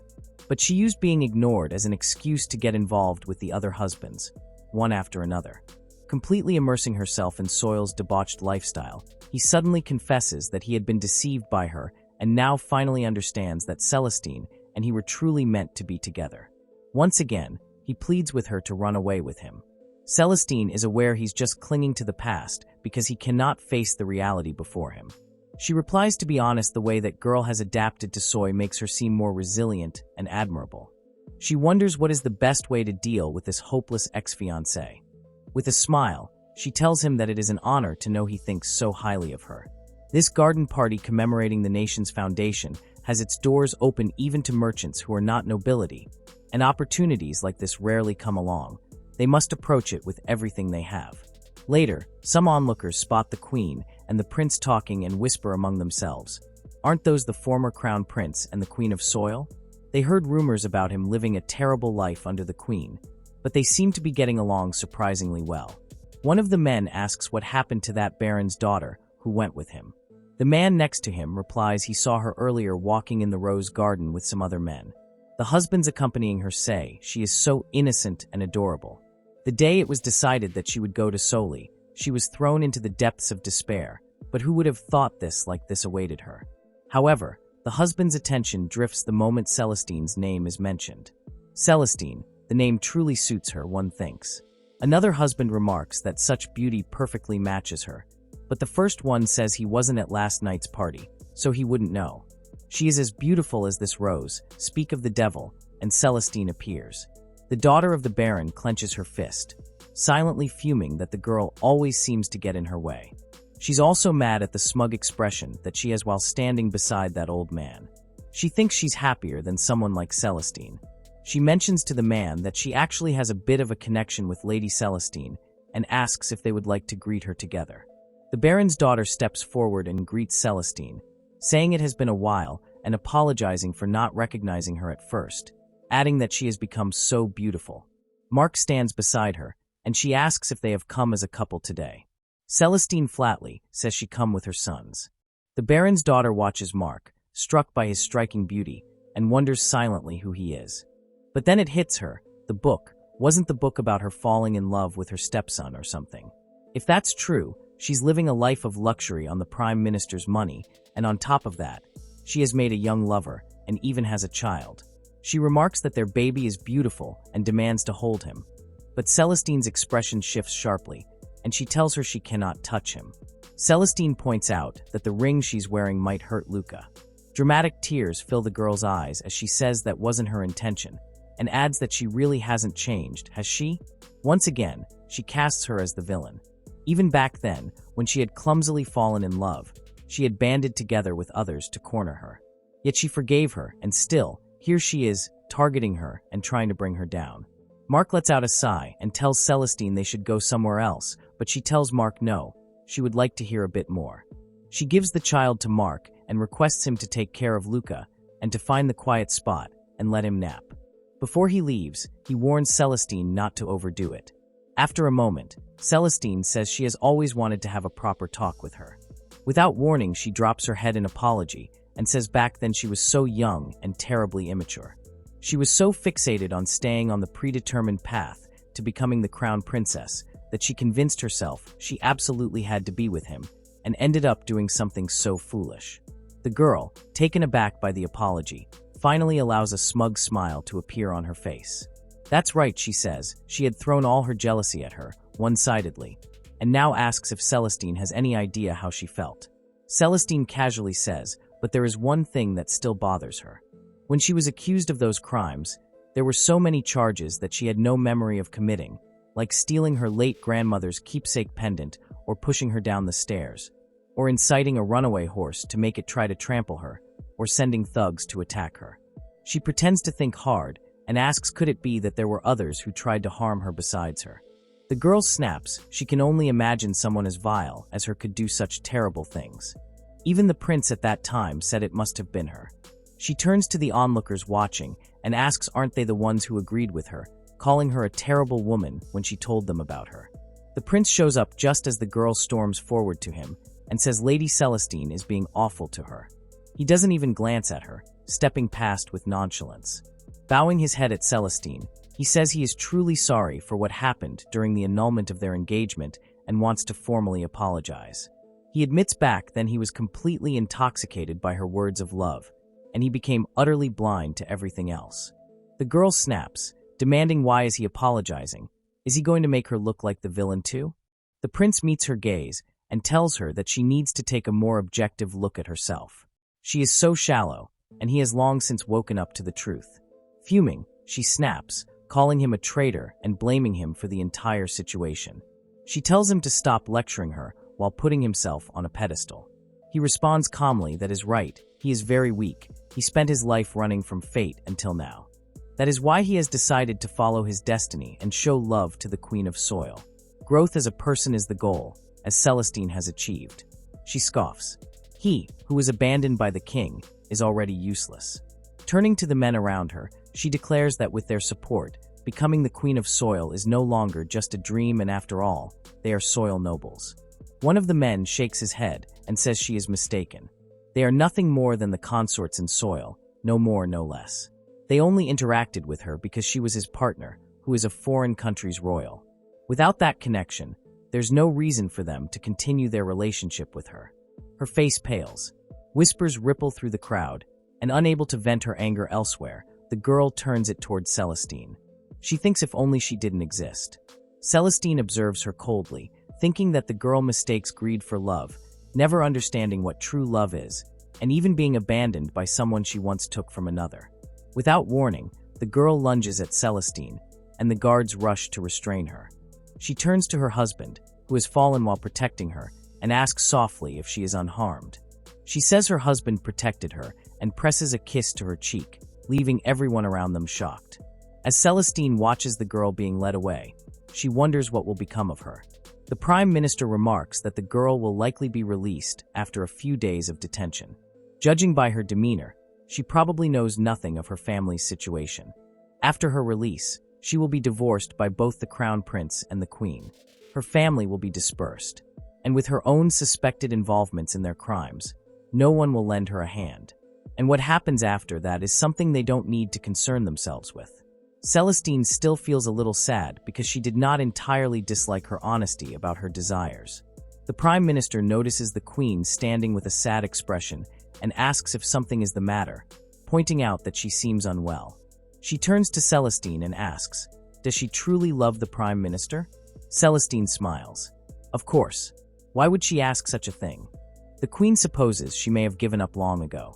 She always thought that someone who could truly care for someone like her with this appearance couldn't possibly exist in this world. So to fill that void, she drowned herself in pleasures with many people, hurting them to protect herself. She glances at the Prime Minister, saying she envies him for being loved by someone so beautiful. He must be incredibly happy. He replies calmly, he is, but this happiness isn't just because of her beauty. It is the miracle of connecting deeply with someone he loves. That is what fills him with indescribable joy. She says that's right, if she had someone like that, even someone like her could. But all that she has ever known is controlling others with power. It's a foolish hope for her. Celestine leans closer to the Queen and reassures her, not at all. She is sure someone like that will come into her life, then casts a quick glance at the prince, whispering, perhaps they are even closer than she realizes. The Queen blushes as he steps forward and takes her hand. He says, loving just one person can be a wonderful thing, too. He is not saying there's anything wrong with expressing love physically with many partners. But would it be wrong if he was the only one? Celestine smiles, her mind drifting back to the flashback. She recalls telling him that it had been an honor to know he thought so much of her. Hope shone in his eyes, but she said the scars from his betrayal still lingered on her heart, and the painful memories from that time held her back from trusting completely. Desperate, he asked what he should do and how he could regain her trust, insisting he was willing to do anything for her. She told him to fulfill the mission he had been given. When he looked confused, she told him that he should have realized why his father had sent him, the Crown Prince, to the Queen. It was because his father believed he could control soil from within, which was why His Majesty had made the agonizing decision to send him.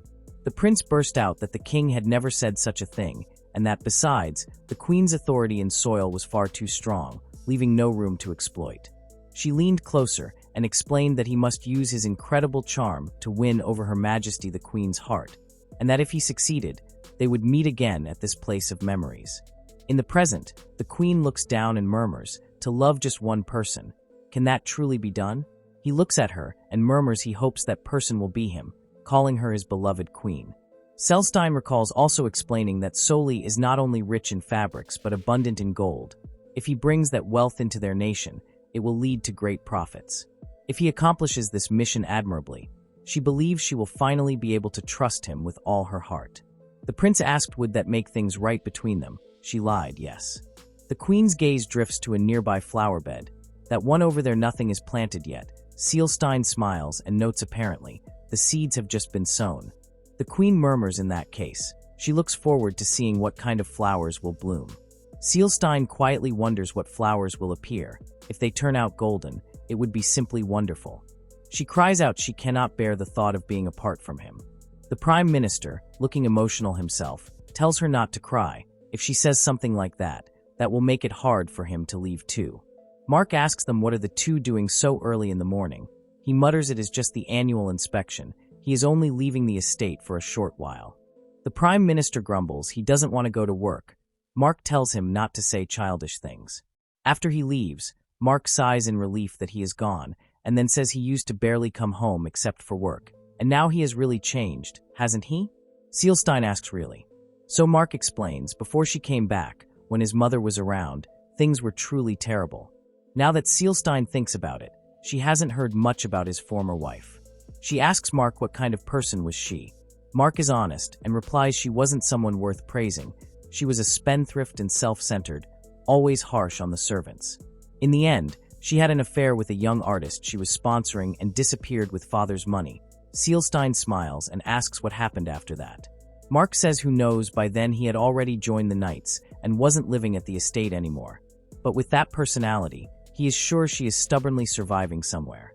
Meanwhile, a woman notices makeup on her maid's face and yanks at it sharply, demanding, "What is with that makeup?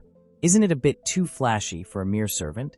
She snaps, servants are supposed to move like shadows. It is unthinkable for one to stand out, and orders the maid to wipe it off immediately. Two other maids watch, one muttering under her breath about someone who eloped after an affair daring to lecture them on common sense. The woman, catching the remark, picks up a fruit, crushes it in her hand, and flings it to the floor. "The floor is dirty," she says. "If there's time to chatter, there's time to clean." After she leaves, the maids whisper among themselves. One asks why is master with someone like her. The other shrugs. Who knows? He's the type to become blindly attached to whoever he likes. Artists are impossible to understand. Behind her husband, Camilla steps into view, admiring the painting. She says what a lovely painting. He looks up, a smile spreading across his face. "It's the motif," he replies. Thanks to those exotic flowers she imported for him, he calls her scents truly genuine. They were once an unknown painter and his patron. Amid a broken marriage with her ex-husband, she was drawn to him. Young, beautiful, and talented. He loved her too. Together they fled to his homeland, changed his pen name, and started anew. He grew into a famous artist known by everyone in this region. Those common tales of struggling after fleeing, that's not about her. She achieved love and a luxurious life through her own power. But it is still not enough. Financially, she is far from the life she had back then. She can't stop wanting more and more, nibbling at her fingers in nervous anticipation. She wonders what she should do next. Just then, her husband informs him the other day he received a direct job request from she exclaims, "That's amazing." So why does he look so unhappy? He admits he wants to gift a portrait to the lady who took care of him while he was studying abroad. So he asked him to travel there to paint it personally. But the lady is the wife of her ex-husband, the prime minister of the neighboring country. He blurts what should he do. He's a man who had an affair with the prime minister's wife. There's no way that cruel man would ever forgive him. Last time he was lucky to escape, but this time he will surely kill him. Camilla silently thinks his current wife, the little girl named Celestine or something. She used her youth to charm that man, and rumor has it she's even manipulating Mark and doing whatever she praises. Suddenly an idea hits her. Why didn't she notice this before? Mark is being easily manipulated by that little girl. If she has his mother show a few tears, he might even be able to control the prime minister's family fortune. She tells her husband he should definitely take this offer, and she will go with him, so he doesn't need to worry. Holding his face, she lifts his gaze to her and tells him to just do as she says. Has she ever failed him before? She assures him it is fine at this time of year, that man should be away from the estate for work. Meanwhile, Mark stiffens at the mention of a portrait. She continues that Prince Jay said it is a token of gratitude for his time spent here. And apparently this artist is skilled and works quickly, finishing his portrait swiftly without burdening even small children. She believes he should be arriving soon. Mark sinks deeper into his thoughts, only to be pulled back when the maid appears, announcing that his guest has arrived. The maid pauses, unsure how to begin, but Mark waves her off, saying he already has a general idea and will join as well. Outside, Celestine meets the painters, who explains he has come at Prince Jace's request. Her eyes drift to the woman beside him, and she asks quietly who she might be. Camilla, already focused on her son, murmurs that it has been far too long since she last saw him. Celestine flinches at the word mother on Mark's lips. The maid whispers under her breath, incredulous, wondering why Celestine would appear at the estate with that painter. Normally she would be furious about anything bad related to her husband, but now her silence is scarier in its own way. The painter, caught in a trance, studies Celestine as if she were a white lily, pure, serene. He wonders why he feels so captivated, reminding himself he must finish the painting before the Prime Minister returns. When the rough sketch is complete, he pauses, startled by the image before him. Gentle eyes gazing at her child, he is sure he captured the pure image of a mother and child as it appeared before him. But still, it feels like he hasn't expressed her accurately. He wonders what is missing. What does he need to capture her charm? Celestine closes her eyes, recalling Mark's words about his mother running away with the young artist she was sponsoring. When she opens them again, her gaze is lethal. The painter asks if it would be all right to make one more rough sketch. Her blazing eyes lock onto his, and she replies, of course, he can take as much time as he wants. His smile falters, frozen completely, caught off guard by the intensity in her expression. From the image of pure innocence, she turned in an instant into something murky and venomous, like a poisonous flower. He realizes he cannot just depict one side of her. What should he do? This is the first time he has been this excited. He wants to paint all of her onto the canvas. He is inwardly sorry to Camilla. He may have met the perfect model at the worst possible time. Mark watches his mother closely and asks if she is truly all right with not staying by the artist's side. She meets his calmly and says yes, he is at work after all. She can make those distinctions too. She asks him why did he ask such a thing. He hesitates, murmuring it is nothing before abruptly changing the topic and asking what her purpose is in coming to the estate, and she lets out a small, amused sigh, reminding him it is a parent-child reunion after so long and that she came because she was worried about him. Pretending to think, she mentions Celestine, wondering aloud about the rumors she has heard concerning him and the young woman, to which he flatly replies the stories are completely unfounded and that Celestine is nothing like that. Camilla observes his protectiveness and remarks on it quietly, suggesting he may indeed be infatuated, prompting Mark to narrow his eyes and demand what she is implying. She gestures to the estate around them, noting how the interior, the furnishings, everything, is being quietly overtaken by that little girl, explaining it is only possible because the household atmosphere is not firm enough to resist her control. Mark declares he has no intention of inheriting the house, but she counters firmly, insisting that it is not his decision to make, that appearances and the wishes of the man in charge matter more, then softens, saying a mother's child is always the most precious to her. When that man dies, the existence of his eldest son will be nothing but an obstacle to her. Mark quietly asks his mother if she is saying Celestine would kill him for her son's sake. She reminds him she is someone who could easily be killed by that man, and yet she risked everything to come to see him. She admits she was certainly not a praiseworthy mother, but still, cannot they reclaim the time they have lost? He recalls a memory of searching for his mother while the maids hesitated, stammering that she was at a friend's house, and the recollection makes him suddenly burst into laughter, saying this must be what she had so boldly wished to discuss. His gaze hardens as he asks if she is attempting to cozy up to him in order to seize control of the house. Her face pales as she rushes to deny it, but his sharp glare cuts her short, and he reminds her that he is no longer a child crying out for his mother's affection. He warns her not to disappoint him further, then echoes her own earlier words, noting that the mansion has changed from its interior to its furnishings, that everything and everyone within it, his father, the servants, and even himself, belong to another now. With cold finality, he tells her there is no opening for her to exploit, and addresses her not as his mother, but as Lady Camilla. Camilla spins around, calling for Mark, but he only replies that the prince's orders leave him no choice, and she must behave until the painting is finished, adding that she should abandon any other strange schemes. Her only answer is a scowl heavy with anger. A few days later, the painting is finally complete. The artist steps back with satisfaction and declares that it has turned out wonderfully. Celestine agrees, remarking that it feels as though she might hear Lucas's gentle breathing in his sleep at any moment. The painter smiles, claiming it to be his finest work, and the words makes his wife flinch where she stands. Suddenly, Camilla declares that the painting is finished and insists they prepare to return to their country at once. But before anyone can move, the door opens and the Prime Minister steps inside. Celestine greets him with surprise, noting that he has returned earlier than expected. He answers the annual event was nothing extraordinary this year, so he shortened it. From his coat, he produces a teddy bear that almost looks like him and offers it to Luca. The boy takes one glance before tossing it aside without interest. Only then he notices the others in the room. The Prime Minister greets them, remarking that it has been a while. Celestine explains that the prince requested a portrait of herself and Luca. The Prime Minister accepts the explanation with a mild tone and approaches the painter. Looking down at him, he remarks that it seems Celestine enjoyed herself in his absence. Seeing the man's pale face, he tells him not to be tense, assuring him that he holds no grudges. He even admits that he still owns several of his works, and believe it or not, respects his talent.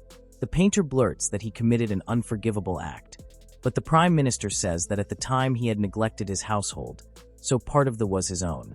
Now with Celestine at his side, he has learned what it means to be a husband, what it means to be family. For that, he is grateful for all the bonds his beloved wife has created for him, including theirs. With those words, he takes Luca into his arms, saying it is time for the boy's nap, and leaves the room. Celestine turns to the painter and tells him that normally before letting him into this estate, she would have had him dealt with considering what he did to her husband. That's only fair, isn't it? But her husband liked his paintings, so he should be grateful for his talent. Camilla snaps at the insolence of such words and whirls toward her husband, demanding that they leave immediately. Yet the painter stands rooted, unable to move. Later, the maids whisper among themselves, noting how strangely their master has behaved since returning from the neighboring country. Once, he would lose himself in painting for hours, but now he does not even respond to his wife's calls. Their whispers turn into stifled giggles, finding the thought oddly satisfying. Meanwhile, Camilla lingers outside his door, calling softly, asking if he is well. She apologizes for the incident with that little girl, insisting it was her idea to accept the commission in the first place. She even tries to soothe him, suggesting they import more beautiful flowers from abroad. At last, his patience snaps. His voice cuts through the door, ordering her to shut up. Shocked, she stands frozen, unable to understand what has become of him.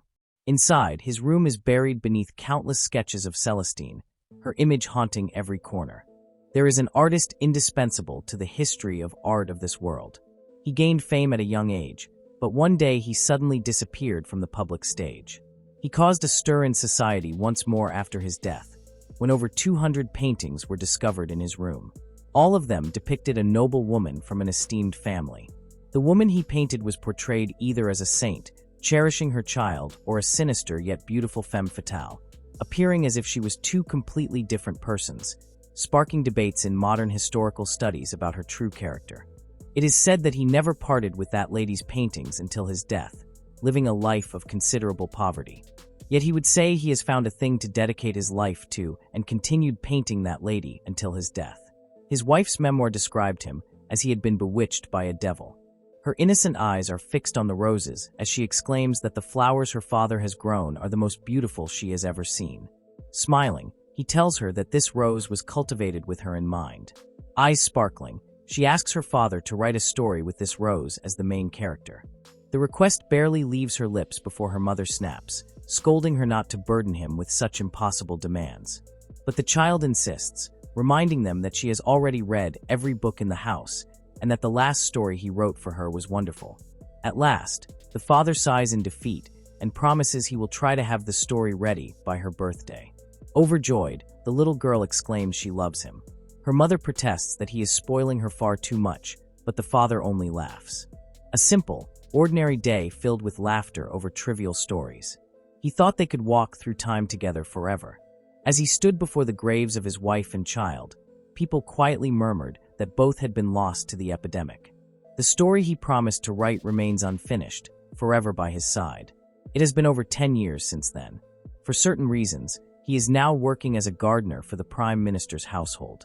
He turns quietly at the sound of Celestine's voice telling her son to stop, only for Luca to launch himself at him like a tiny cannonball. Hans Len spins just in time to catch the boy. Celestine hurries forward with an apology, but Hans Len manages a stiff, "It's fine." She says it is strange he usually doesn't warm up to men. He hands Luca back to her. She smiles and says, "Is it all right if she watches him work again today?" With a polite smile, he replies, "Of course." Normally a gardener wouldn't work in front of their master. But one day he fell behind on his tasks and ran into her unexpectedly. The maid was scolding him for not greeting her properly, but Celestine gently intervened, saying it was fine. She explained that she must have startled him by appearing so suddenly, and instead of expecting an apology, she offered one to him herself. Then, with a bright smile, she told him the flowers he had grown were absolutely beautiful. For a moment, he was left speechless, struck by how much she resembled his daughter in that instant. If his daughter was alive, she would be about this age by now. Seeing his daughter's image in his master might be inappropriate, but this gentle movement soothes his heart, to the point where he almost forgets his original goal. One afternoon, a man stopped him on the street, his eyes narrowing in recognition before a sharp laugh escaped. Paul. So he's alive after all. He couldn't believe there was still someone who hasn't been caught yet, and asked him with a sly grin what was he doing to make a living. Thieving? Or was it drugs? Paul, calm and measured, said only that he worked as a gardener in the Prime Minister's estate. At that, the man's grin grew wider. He quickly realized he was planning to take revenge on the Prime Minister. He suddenly announced he would take him to the gang, and then introduced him to the gang, boasting to the others that Paul was working as a gardener in the Prime Minister's estate, and he's planning revenge all on his own. After losing his family and falling into despair, he hit rock bottom. The ones who took him in were part of a so-called antisocial organization, have illegal drugs, trafficking and kidnapping VIPs. For someone like him who wanted to escape the pain, violence was convenient. But those days came to an abrupt end. Their bases were taken down one after another, and the organization was annihilated in an instant. The one who let the crack down was the country's Prime Minister. Once again, without a place to go, he plotted his revenge on the Prime Minister. He used an alias and infiltrated as a gardener, intending to kill him. That's what he had planned to do. The man clinging to Paul says with him here, they can clear the entry rules into the estate and all the other obstacles. Paul watches him with unease, and finally asks what is he planning to do. The man simply says they will kidnap his wife and kid, and then kill them. After extorting the ransom, they will send their corpses back. Doesn't that sound amazing? Paul starts to protest, but the man cuts in with a sharp look. What's this checking out? Or did he start feeling sorry for the brats? His mouth twists into an evil smirk. No way. That's not it, right? Back then, they always had each other's backs. His eyes narrow as he leans closer. He will do it right. Cornered by the weight of his stare, Paul spills what he knows. The Prime Minister is usually occupied during the day, leaving the household's defenses thinner than at night.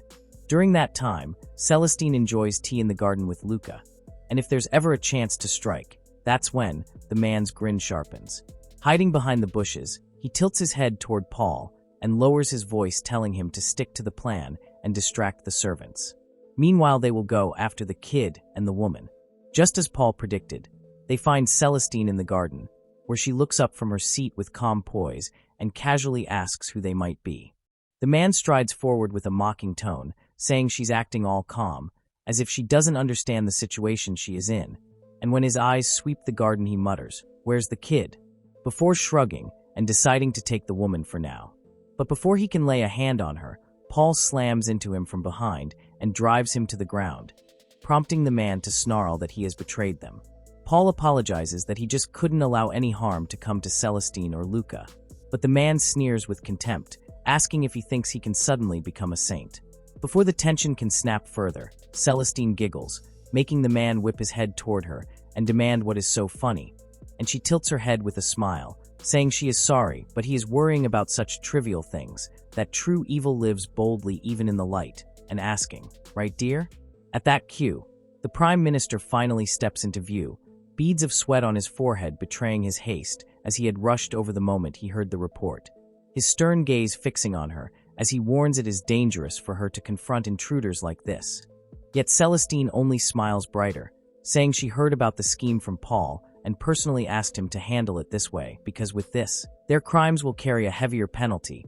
They tried to harm Luca after all, she won't let this end with just trespassing charges. The Prime Minister admits she has a point, though he wishes she wouldn't do anything so dangerous. He then says in that case they should have them perform some good deeds. Recently, the delays in their country's medical advancements have been brought to light. Celestine has been deeply pained by the lies lost to the epidemic. The man asks what does he mean by that. The Prime Minister replies they are lacking something crucial: test subjects. Color drains from the man's face as the weight of the word sinks in, and the Prime Minister presses on, stating that they need detailed records charting the infection's progress from first exposure to the onset of symptoms. Fixing the man with a cold gaze, he concludes that now he will do his best for the sake of society. There is surprise on Paul's face as well before he stands up and says he was a criminal too to begin with, so he will go to the same place as them. Besides, he also aimed for his life. The Prime Minister replies Celestine and Luca like him. That's all that matters. He doesn't like to admit it, but it would be a problem if he wasn't here. Paul still hesitates, prompting the Prime Minister to say he is such an annoying guy. His past doesn't matter at all. In their household day, they hold merit above all else. Besides, he only wants to protect the happiness of his wife and son. Though Paul still cannot bring himself to like that man, he can relate to his desire to protect his family's happiness as a father. Even after he dies, he probably won't end up in the same place as those two. He pulls out the unfinished story, then at the very least he needs to face it one more time. He begins writing a story for his daughter again, but he hasn't written for a long time, so it is kind of hard. He was able to write the story of Christine so smoothly. Meeting Celestine did indeed weaken his desire to kill the Prime Minister. But there was one time when he wrote a story out of spite. As a father with a daughter of the same age, there were emotions he simply couldn't suppress. Elsewhere, a man searches intently until he finds what he is looking for, and a slow smile curves across his face. Back at the mansion, a maid enters to inform Celestine that the letters have arrived. She leaves through them, finding the usual invitations and parties, but among them, Celestine discovers a lengthy letter from her brother. She sighs at the sheer length of it, remarking that he is as much of a worrywart as ever. The maid gently replies that it only shows how much he cares for her. Celestine asks if the maid might draft a standard reply on her behalf. However, she becomes surprised when she notices a second envelope within the stack, sealed with what appears to be blood. A few days later, Celestine attends a play with Clara. As they walk out, they discuss the performance, and Celestine remarks that the part where the protagonist's brother quietly watches over the couple was especially moving, perhaps because she could relate, having a brother of her own. Clara startles at this revelation, quickly pressing if she truly has a brother. Celestine says yes, she does, an older brother, only a little older, though far more troublesome than the kind brother in the play. Clara, flustered, cannot believe she knew nothing about Celestine's family. Celestine then mentions, almost offhandedly, that the same day she received her brother's letter, she also received an envelope sealed in blood. Clara exclaims that is not something to take lightly. Whether it is some kind of ritual or not, it's in terrible taste and isn't obviously the act of someone with malicious intent. Celestine assures her that she has already ordered an investigation into the letter's source.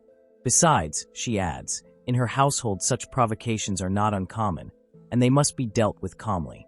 Clara insists that may be true, but demands Celestine promise to inform her immediately if anything happens. Celestine smiles faintly, calling her reliable. Just then, Celestine spots a figure lunging toward Clara.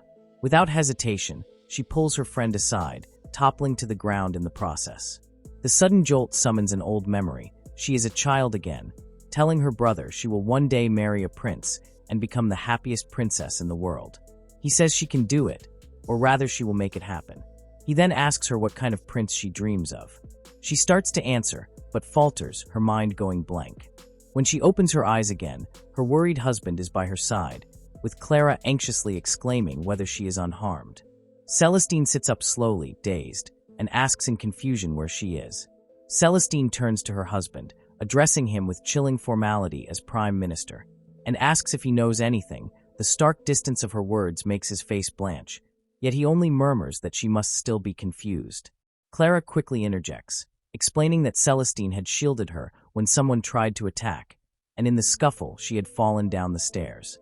Overcome with guilt, Clara cries that it is all her fault and begs forgiveness, but the Prime Minister calmly assures her the perpetrator has already been caught and dealt with, and gently asks Celestine how she feels. She replies it is not too bad, and relief floods him. Tears prick his eyes at the thought of what might have happened. In a rush of emotion, he opens his arms, meaning to draw her into a protective embrace, but Celestine suddenly screams at the top of her lungs. Her expression twists with horror as she spits out that she had heard of his taste for young women, yet never imagined he would dare lay a hand on her, the Crown Prince's fiancée. The words freeze the air, Clara reels in shock, and the Prime Minister himself stares at her, stunned, muttering in disbelief, the Crown Prince's fiancée. She spits out it is useless to feel ignorance. She won't let him claim he didn't know her position. Celestine's eyes blaze as she spits out the words, calling him a disgusting, perverted old man. He flinches at the accusation, already sprawled on the floor where she had shoved him. Meanwhile, Celestine enters her room. Everything is as she has left, and there are so many books because her father and mother were so passionate about education. If she remembers right, the only gift her parents gave her was a teddy bear. She treasured it so much, but somehow it disappeared. She thought she would try sorting out what she remembers, but the unpleasant memories surface right away. She pulls out a book. It shaped her image of a little. Her brother used to read it to her often. She pictures the Prime Minister's face and thinks that, no matter how she thinks it over, it cannot be. A knock sounds at the door, and her brother steps in, asking if she has a moment.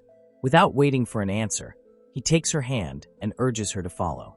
A familiar merchant has arrived, and he hopes to buy something that might cheer her up. The merchant says her beauty keeps growing even more radiant. Today, he has brought a selection of the finest gold from across the land, inviting her to choose anything she desires. Celestine smiles softly and replies, "Thank you, Charbuin." She remembers this merchant. He has been dealing with their family since father met him. The item he handles seems to be of good quality, but his intensity makes her a bit uncomfortable. Her brother scans the collection, asking about an anklet, a brooch, or a ring that matches the color of her eyes, but Celestine is not in the mood for any of it. His gaze then lands on a pair of earrings. "These are very nice," he remarks. She admits they are pretty, and his eyes light up. He asks what does she think. They would suit her perfectly. She replies they would suit him better. He frowns and argues he is a man. Earrings with a floral design wouldn't suit him. Besides, today is for her shopping day. They should pick something for her. Celestine shakes her head apologetically, insisting she doesn't want anything, then turns to the merchant and murmurs another apology. The merchant waves her off. He can see she isn't feeling well. He suggests, in that case, that perhaps this piece could keep her company while she rests. He informs her this is the original edition of the fabled series, no longer available on the market. It's a story about a woman married to a much older prime minister who falls in love with his son, a knight. The work was published anonymously, and its popularity spawned various derivative stories. This is the original edition. He also admits it is said that the protagonist is modeled after her. Her brother panics and blurts she must not treat such vulgar things, and snaps at Cherubin to put that book away immediately. But Celestine says she's intrigued and tells Cherubin to get all the derivative stories of that book for her as well. With a small smile, she teases her brother. She can buy anything she wants, right? Later, she sits at the table with a pile of books in front of her. The next day, Mark arrives to greet her. He apologizes for the sudden visit, insisting he had sent a letter ahead, and mentions that the people at their house were worried as well.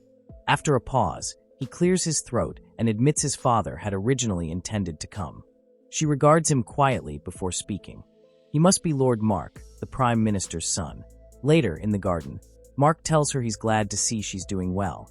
He asks after her brother, and she replies that he had some urgent business. Then, lifting her gaze to him, she adds that she had also wished to speak with him, her words catching him off guard. Her voice lowers, almost hesitant as she tells him she has always carried an ideal image of a prince since childhood, one that is nothing like the Prime Minister. The thought of him as a husband, raising children and living happily by her side, feels impossible to her. She admits that the other day she read the book said to be modeled after him and herself, and it left her unsettled. It made her wonder if their marriage was only a matter of appearances, and whether the truth was that Mark and she were the ones truly in love. The surprise leaves him momentarily speechless. Before he gently takes her hand and calls her name, he asks her what kind of feeling did she have when he just took her hand. Did she feel a longing for him? She looks at him in surprise before dropping her gaze. He lets go of her hand and apologizes for his rude behavior. He says since she came to their house, their relationship has been good but strictly as family, or maybe it was more like friends. It's understandable to be confused about his father, but he doesn't want her to overthink it and wants her to focus on resting and recovering. Mark falls silent, hesitating a little before requesting her to hold Luca just once, when she feels enough. The adults can understand the current situation, but that child is probably feeling very anxious right now. It might be harsh to us this of her right now, but only if it is possible. She quietly asks why, as mothers from aristocratic families typically don't hold their babies that much. Taking care of a baby is the wet nurse's job. She believes it would be terrible if an amateur like her caused an accident, and it should be left to the wet nurse. Besides, she is scared. That child is a complete mystery to her.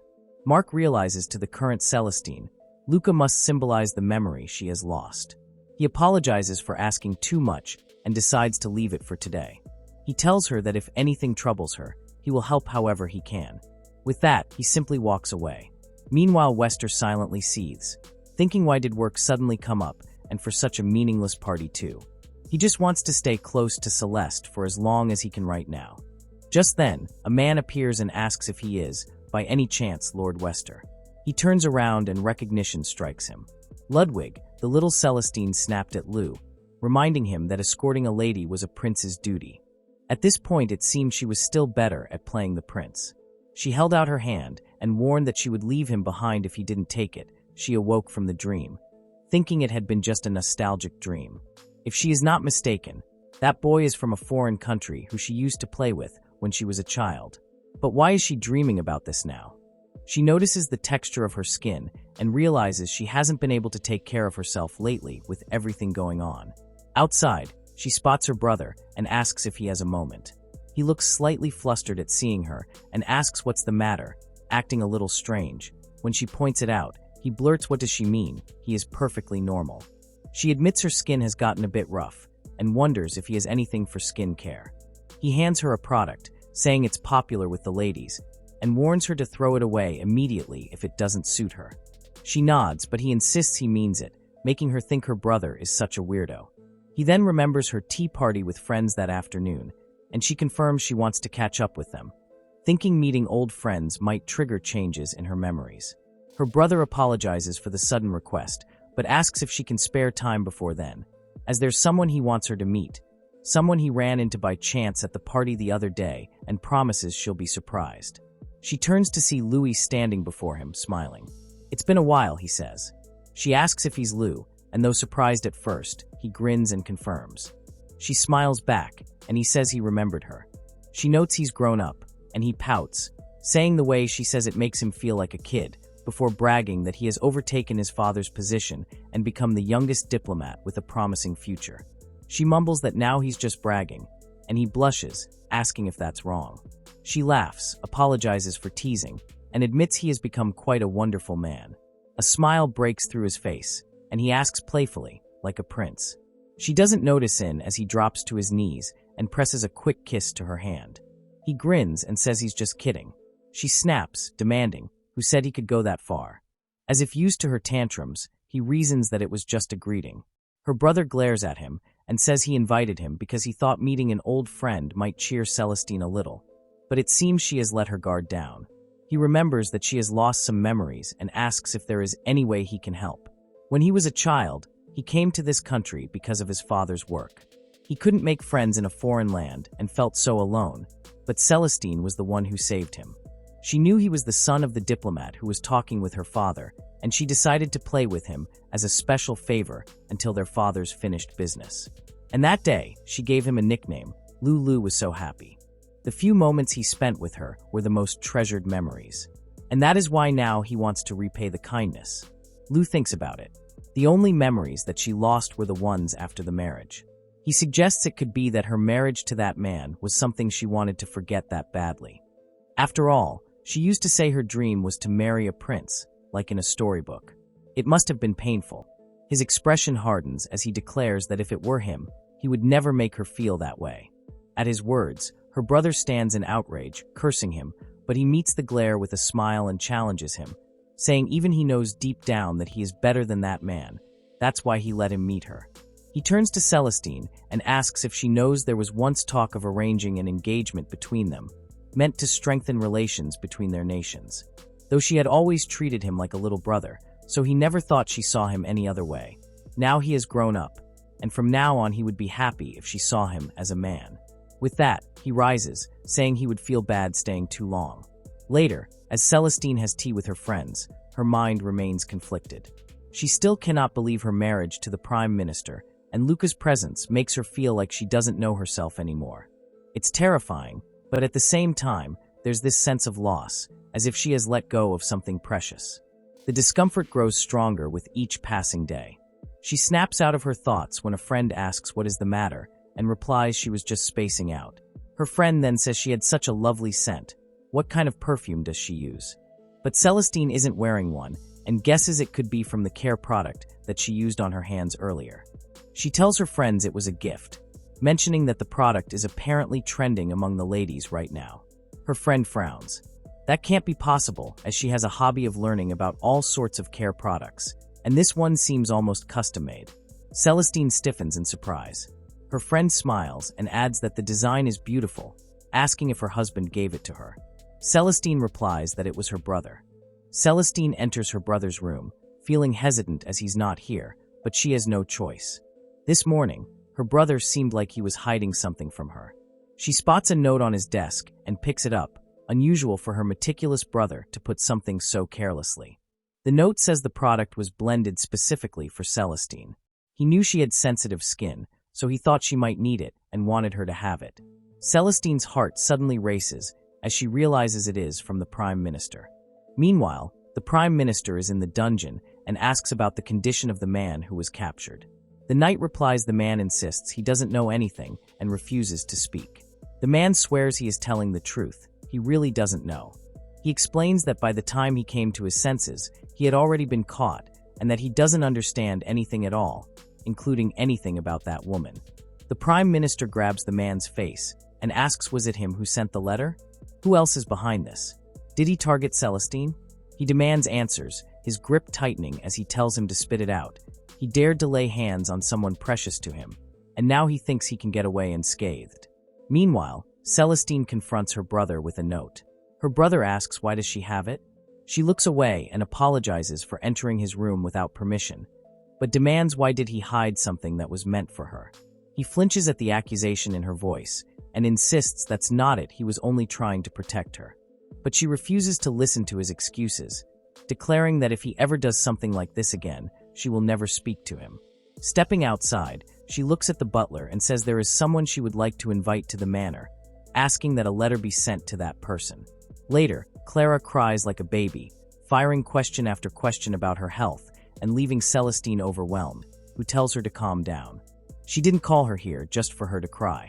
Wiping her tears, Celestine says there is something she would like to ask about the Prime Minister, about the time before Celestine lost her memories. It might be a chance to regain what she has lost. Flustered, she quickly adds that it's not like there are any deeper meanings, explaining herself more than necessary. Clara can't help but smile, seeing right through her awkward insistence. She then begins to recount that the first time she met both of them was at a certain ball.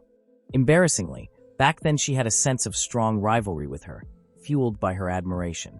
She was desperately trying to get her attention. So the next action she took in her desperation was the foolish idea of using the rumored tastes of the Prime Minister. A full scheme she tried by seducing him. Celestine says he must have fallen for it, and stills when Clara admits the Prime Minister brushed her hand away and didn't respond at all. And it was the only time she clearly showed her anger against her. That was undoubtedly a reaction caused from the two of them truly caring for each other. Even though the two come from separate backgrounds and are viewed differently by those around them, Clara says she truly believes they are a couple who share a deep and genuine love for each other. Celestine finally asks then why that person hasn't come to meet her directly. Clara says it is just a guess, but maybe it's because he is scared. That day, after she left the manor, the Prime Minister looked very sad while he quietly hugged Luca tightly. Clara suggests that he was probably worrying about what might happen if he got rejected by her again. Celestine decides firmly that she will write the letter herself. There's no point in wasting time on worry. She will meet him directly and have a proper conversation. In her letter, she asks him to consider coming to the manor, reminding him that she cannot run away forever, and she mentions Luca's matter as well. A few days later, a reply finally arrives. He thanks her for her concern, but adds that perhaps it can be considered sometime in the future. Celestine's frustration boils over. There hasn't been any word from him for so long, and when something finally comes, it is only this simple, ambiguous message. She throws the letter down, muttering about the audacity of such an ambiguous reply after all this time. She turns to the messenger, who flinches at her gaze, and instructs him to send another letter on her behalf. Later, she finds her brother pacing nervously, his expression tense, and asks him what's wrong. Narrowing her eyes, she says he is not thinking of doing something shady again, is he? He jerks back, startled, and quickly blurts no, it's totally something different. He finally admits it's just he has lost contact with Cherubin, that he told him there was a necklace that would look great on her, and it seems it originally belonged to some royal family. It is quite expensive, and at that time he said he hadn't acquired it yet, so the purchase was put on hold. He recently contacted him about the matter, trying to get it for her as an apology, but he got no response. It seemed his house, located on the outskirts of the town, was completely abandoned. So he thought of contacting other merchants, and for some reason all of them are reacting like they are hesitant to speak. Her brother really doesn't understand what is going on. He then asks her if she is going somewhere.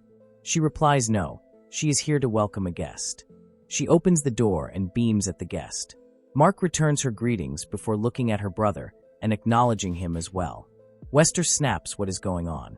She quickly apologizes to her brother for calling Mark so suddenly, explaining that she had something she needed to ask and sent a letter. Her eyes narrow as she turns back to Mark and asks what is the Prime Minister doing right now. Mark replies there's a bit of a problem that has come up. Actually, there are rumors circulating in high society about his father being abandoned by her. And apparently they are looking forward to the ball next month, so there are people who wish to mock his sorry state. Celestine asks, is he planning to attend alone? Mark admits he suggested at least finding a substitute, but he wouldn't listen. He insists that no other woman than her can stand by his side. He pulls out a letter and, hesitating because of what he told her the other day, asks her to attend the ball with his father. He admits he is aware it may sound harsh and apologizes, saying that she sent a letter, so he thought it was appropriate. Her brother cuts in sharply, calling it selfish. He points out that it is all just the result of the man's actions and asks that his sister not be involved in such pointless matters. As for his father, he insists he should attend alone as planned. Celestine, however, responds smoothly, surprising him. She says she will attend the ball, but in return, he must ensure the finest dress is prepared, warning that if he tries to cheap out, she will not attend no matter what. Mark smiles, relieved. Lou squeezes his eyes shut, overwhelmed as scenes from their childhood play over and over in his head. He prepares to meet her. He has trimmed his nails 2 millimeters, fixed his hair, and his clothes are perfectly neat. Her brother dramatically collapses onto the floor, lamenting why it has to be now of all times that he must leave the estate. Celestine reminds him it is his duty, and there is no helping it. He grumbles that in the past she used to cry and beg him not to go. She tells him to stop troubling the servants and sends him on his way. As she stands there, a strange sense of déjà vu washes over her, and she wonders if she has had this kind of talk before. It is not the same kind of relationship she had with her parents, and it is different with her brother too than why. She jolts out of her thoughts when the maid arrives, announcing that a dress from the Prime Minister has been delivered. Celestine watches the dress with a smile, her eyes lighting up. A fabric of the finest quality, tailored to match her complexion, intricate embellishments, and a silhouette that enhances the body's lines beautifully. As Celestine slips into the dress, she asks the maid what she thinks, wondering if it looks strange. The maid beams, assuring her that it does not, and that she looks absolutely stunning. Both maids seem flustered in her presence, and Celestine realizes she normally wouldn't ask about such things. It's not like she asks these questions for herself, but perhaps the Prime Minister might notice. Just then, Celestine is informed that the Prime Minister has arrived. She steps outside and freezes, caught off guard as he greets her. She asks what is going on, and he explains that it is nothing. He simply thought hiding some of his features might make things easier for her. A surge of anger rushes through her, and she yanks away the cloth covering his face, reminding him that she has a date with him today. His gaze falls on the dress she is wearing, and he comments that it suits her perfectly. He extends his hand, asking if he may escort her. Celestine takes it but quickly looks away, flustered, insisting that it is only because Lord Mark asked her to and that she is accompanying him reluctantly. He nods calmly, saying he understands, and that only stokes her fury further. When they arrive at the party, everyone is surprised to see them together. Lu is also present, attending for work-related reasons. The Prime Minister gives him a side glance and asks if he is a friend of Celestine's. She replies that he is a childhood friend. They lost touch when he returned to his country, but they recently reconnected. Lu shakes hands with the Prime Minister, saying he has heard much about him, then turns back to Celestine and asks if she will dance. Celestine apologizes, explaining that she just arrived and must dance first with the Prime Minister. After all, in this country, the first dance is always with one's partner. But the Prime Minister surprises her by saying she should go ahead. The two of them probably have a lot to catch up on. Fury replaces her initial shock, and she bites back a retort. She says fine, she will go, and follows Lu onto the dance floor. All eyes fall on them as they move together. To everyone watching, they appear as a couple straight out of a painting. Yet whispers ripple through the crowd. She left the Prime Minister the moment they arrived to dance with that man. Could the rumors about their impending divorce be true? Some mutter that they were mismatched from the start. Lu notices the sadness on her face and asks if she's not feeling well. She looks startled and blurts she is fine. He asks, is the reason she is making such an expression the Prime Minister? He says he cannot forgive him. He won her over with underhanded methods, and even now he's making her suffer like this. Celestine says that's not it. Her eyes fall to the floor as she murmurs softly that she doesn't believe the Prime Minister is that kind of person. With a sudden tug, he draws her against him and breathes how pitiful. By thinking that way, she's protecting herself from the painful days she suffered, isn't she? She tries to pull back, insisting he let go of her. Suddenly, a rough voice cuts through, pointing out that he is startling his wife and asking if he would mind letting her go. The Prime Minister steps forward, seizes his hand, and wrenches it away from her. Lu grabs the Prime Minister's hand, telling him that he must apologize even if it is in name only. She still is his wife in current time. He failed to be considerate of that. However, for her sake, he cannot back down here. She begs him to stop causing her any more pain. Lu tells the Prime Minister that he heard from Lord Wester that he has been persistently sending her unsolicited gifts and making unwelcome advances. He also questions tonight's party. Didn't he force her to attend as well? She calls out to him, telling him she chose to attend today of her own free will. Lu steps in front of Celestine, stating that the Prime Minister is brainwashing and controlling her, who has forgotten everything, questioning how despicable he can even be. The Prime Minister questions what does he even mean by control. He responds that the Prime Minister has been pressuring those connected to her family and causing them harm. He also talks about Cherubin, a merchant closely associated with her family, is now on the brink of bankruptcy after falling victim to a terrible scam. The Prime Minister questions if he means to say that he is the perpetrator, asking for what reason is he blaming him. Lu responds as a silent pressure to force her to return to his household. He also tried to corner Lord Western, who stands as a barrier between him and Celestine. He continues that Cherubin was attempting to acquire a necklace for Celantine's sake. The necklace apparently used to belong to some royal family, but there were no certificates or records to prove it.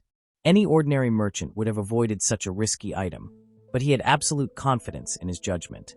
He was convinced the necklace he saw in a place was genuine, and he approached Lord Wester with a business proposal. Although the deal was initially put on hold, Cherubin saw an opportunity, and he went to great lengths to gather and prepare the actual item. However, in the end he could not acquire the necklace, and the money he had desperately scraped together vanished. It seems that the contract had been tampered with. Cherubin pointed out the fraud in the contract, but it was completely dismissed. Worse yet, the matter reached his lenders the next day, and he was immediately pressured for repayment with all his recoverable assets seized. To make matters worse, the rumors spread, leading even his long-standing business partners to cancel their contracts. Now his merchant house is on the brink of bankruptcy. The sequence of events unfolded far too quickly, as if someone had been orchestrating it. The certain place where Cherubin saw the necklace was at a party at the royal castle. For a con artist to infiltrate a palace where identities cannot be faked, someone must have let them in, and the only person capable of such a thing would be someone of significant standing in this country. He asks the Prime Minister if he is wrong here.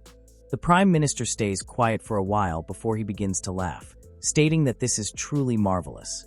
He thanks Lu for sharing such an entertaining fairy tale. He mentions that his story is nothing more than speculation, that it was so absolutely unrealistic that it amused him greatly. He also asks if he heard that story from Cherubin. Lu responds that a few days ago, after speaking with Lord Wester, he saw Cherubin on the outskirts of town, beaten and battered, so he spoke to him face to face, and he too suspects that the Prime Minister is the one who is the mastermind behind it. The Prime Minister questions if that is the case, asking why does not Lu then go and meet him again and ask him directly if he was truly involved in the scam. The Prime Minister mentions that he is sure he will admit it was a misunderstanding. Lu becomes totally taken aback and asks the Prime Minister if he did something to Cherubin. The Prime Minister says it is such an unflattering way to put it. He showed up in front of him yesterday desperately pleading about something. So he heard him out, and in the end he apologized, saying it was all a misunderstanding, and he even said he was lucky to be alive and was in tears, completely breaking down. Lu yells at the Prime Minister, questioning if he threatened him. The Prime Minister says if he may offer some unsolicited advice, it is that if he is going to wave around such a shallow call for justice, he should choose his opponents properly. Also saying this is not addressed just for him. It is said that silence is golden, and rightly so. There are too many people who spread baseless rumors, not realizing they might lead to irreversible consequences, and that he's aware everyone present here is far too wise to act so foolishly. So he tells Lu to calm down and smiles. Celestine tries to smile too. The Prime Minister is then told something about Luca, which makes Celestine totally scared. The Prime Minister states that he will return to the estate immediately, making her call out to the Prime Minister, grabbing his hand and asking him what happened to Luca. The Prime Minister responds that it seems he suddenly developed a fever, but they have already arranged for a doctor. That he apologizes to her and tells her he will have one of the servants escort her, as he will be going back to the estate ahead of her. But she tells him she is going too, and she will return to the estate as well. He calls out to her and asks her if she is sure about this. She responds yes, and they should hurry so they can be by Luca's side. Lu calls out to Celestine asking her why she is doing that, and also tells her if she returns to the Prime Minister house, she will just suffer again. She apologizes to him and tells him that she has to go back immediately. But Laz tells her there is already a dog dressed that isn't there, so there's no reason for her to go. She tells him that she does not understand it herself, but if she does not go to him right now, she feels like she will lose who she is. Someone's voice is urging her strongly, shooting desperately from deep inside to hurry and return to Luca. She apologizes to him and tells him that she is going. She leaves with the Prime Minister as Lu thinks about them in childhood and grits his teeth in frustration. They step in the room and ask about Luca's condition. They are told that he is calmer than earlier, but his fever has not gone down at all. Right now he is taking medicine and resting. Luca slowly opens his eyes and blinks at Celestine. When he holds out his hand, she doesn't hesitate and runs to him. Seizing it, she whispers that she's sorry. The Prime Minister stares at them and asks the maid to bring Celestine some tea and to let her rest. The maid then questions if Celestine would like to have a rest for a bit, so she will prepare some tea, stating that if she continues like this it will harm her health, so she should please rest, if only for Luca's sake. Celestine smiles and realizes that the maid is right and tells her to prepare some herbal tea. The maid responds that she will bring it at the usual temperature. Celestine seems confused, to which the maid realizes that she has said too much. The maid tells her when she has Luca nearby. She drinks tea at a lower temperature to avoid any accidents. The maid says sorry to her as Celestine tries to think about it. After a while, the doctor is checking up on Luca again. The doctor gives them the news that he is fine now and his temperature is normal, so there is no need to worry. Both of them light up with happiness. Celestine grabs onto Luca's hand while the Prime Minister has tears in his eyes. The Prime Minister asks Luca, "What is it? What's wrong?" Luca tries to call out to his dad, making him more emotional. He goes and hugs Luca while she stands there. He asks Luca to say it one more time. Luca pulls down his mustache. Celestine calls out to Luca and tells him that his father is troubled, so he should let him go. The Prime Minister is taken aback as he stares at Celestine. She does seem that she has something she would like to ask him and questions why did he encourage her to dance with him. At that time it felt like she was being told she was not needed, and it was sad. The Prime Minister responds there is no way he'd ever think that she was not needed. She questions. Then why is it, he responds, that he was afraid? She questions what was he afraid of. He responds that he was afraid she would take that man's hand of her own accord. So before that could happen, he let go of her hand and left. It is just a guess, but perhaps fear was the reason. He tells her she can call him disgusting if she wants. He tries to turn his face away, but she calls out to him. Her voice trembles as she admits he might think it absurd for her to say this now. Yet she wants to return to this house. She confesses she's afraid she's been selfish, but she believes the memories she's lost are tied to this place. Then, gathering courage, she asks if he would allow her to come back. His eyes light up, joy breaking through. Allow it, he repeats, almost incredulous. That isn't permission to grant, it's the very thing he's been wishing for. After a while, the merchant is very happy that she has returned. He asks her if she is in good health. She says yes and apologizes for causing concern. She remembers she refused, but in the end, the Prime Minister insisted. The morning before leaving for work, he called a trusted merchant, so she could buy whatever she wanted. So she thought of contacting other merchants, but for some reason all of them are reacting like they are hesitant to speak. Now that she thinks about it, this merchant is nice to her. He's talking to her normally, that he tells her that young people being lively is definitely the best. They have had some young ones join in his merchant house recently, so the old love watching the growth of the younger generation. She asks him if he ever hears any stories or rumors from other merchants. She also talks about Cherubin as the rumor. He tells her he has been hesitant to talk about it directly with her, but as it happens, shortly after she returns to her family home, there were bad rumors spreading about her. Of course, he denied that she would ever be so unreasonable. But among the other merchants, rumors spread that she was like a troublesome client. And the cause of those rumors is Cherubin. That man already had a bad reputation in the industry for his aggressive behavior. His ability to apprise items was legitimate, so he had status as a merchant, but as a person he was lacking. After having a meeting with her again after a long time, he began using her name to intimidate clients and conduct one-sided deals. As he pleased, he even spread rumors claiming he was her favorite, boasting about it however he liked. But while it seems that his time to pay the price has come, he crossed the one line in this country that should never be crossed. He then realizes if he talks too much, the Prime Minister will scold him, trying to act cool like a youth protecting his beloved lady, but losing his temper. He also tells her that he forgot something important and gives her something, telling her to accept it, that it is a necklace. As he states, this was commissioned by the Prime Minister as a gift for her. It was completed a little while ago, but her absence delayed its delivery. She takes a look at it and tells him even when she lost her memory, she has never felt the desire for any expensive accessory. She wonders why does that dress from before, and this necklace makes her so happy, thinking what could be the case. And that concludes the video today. Make sure to leave a like and subscribe. Leave a comment if you want another part.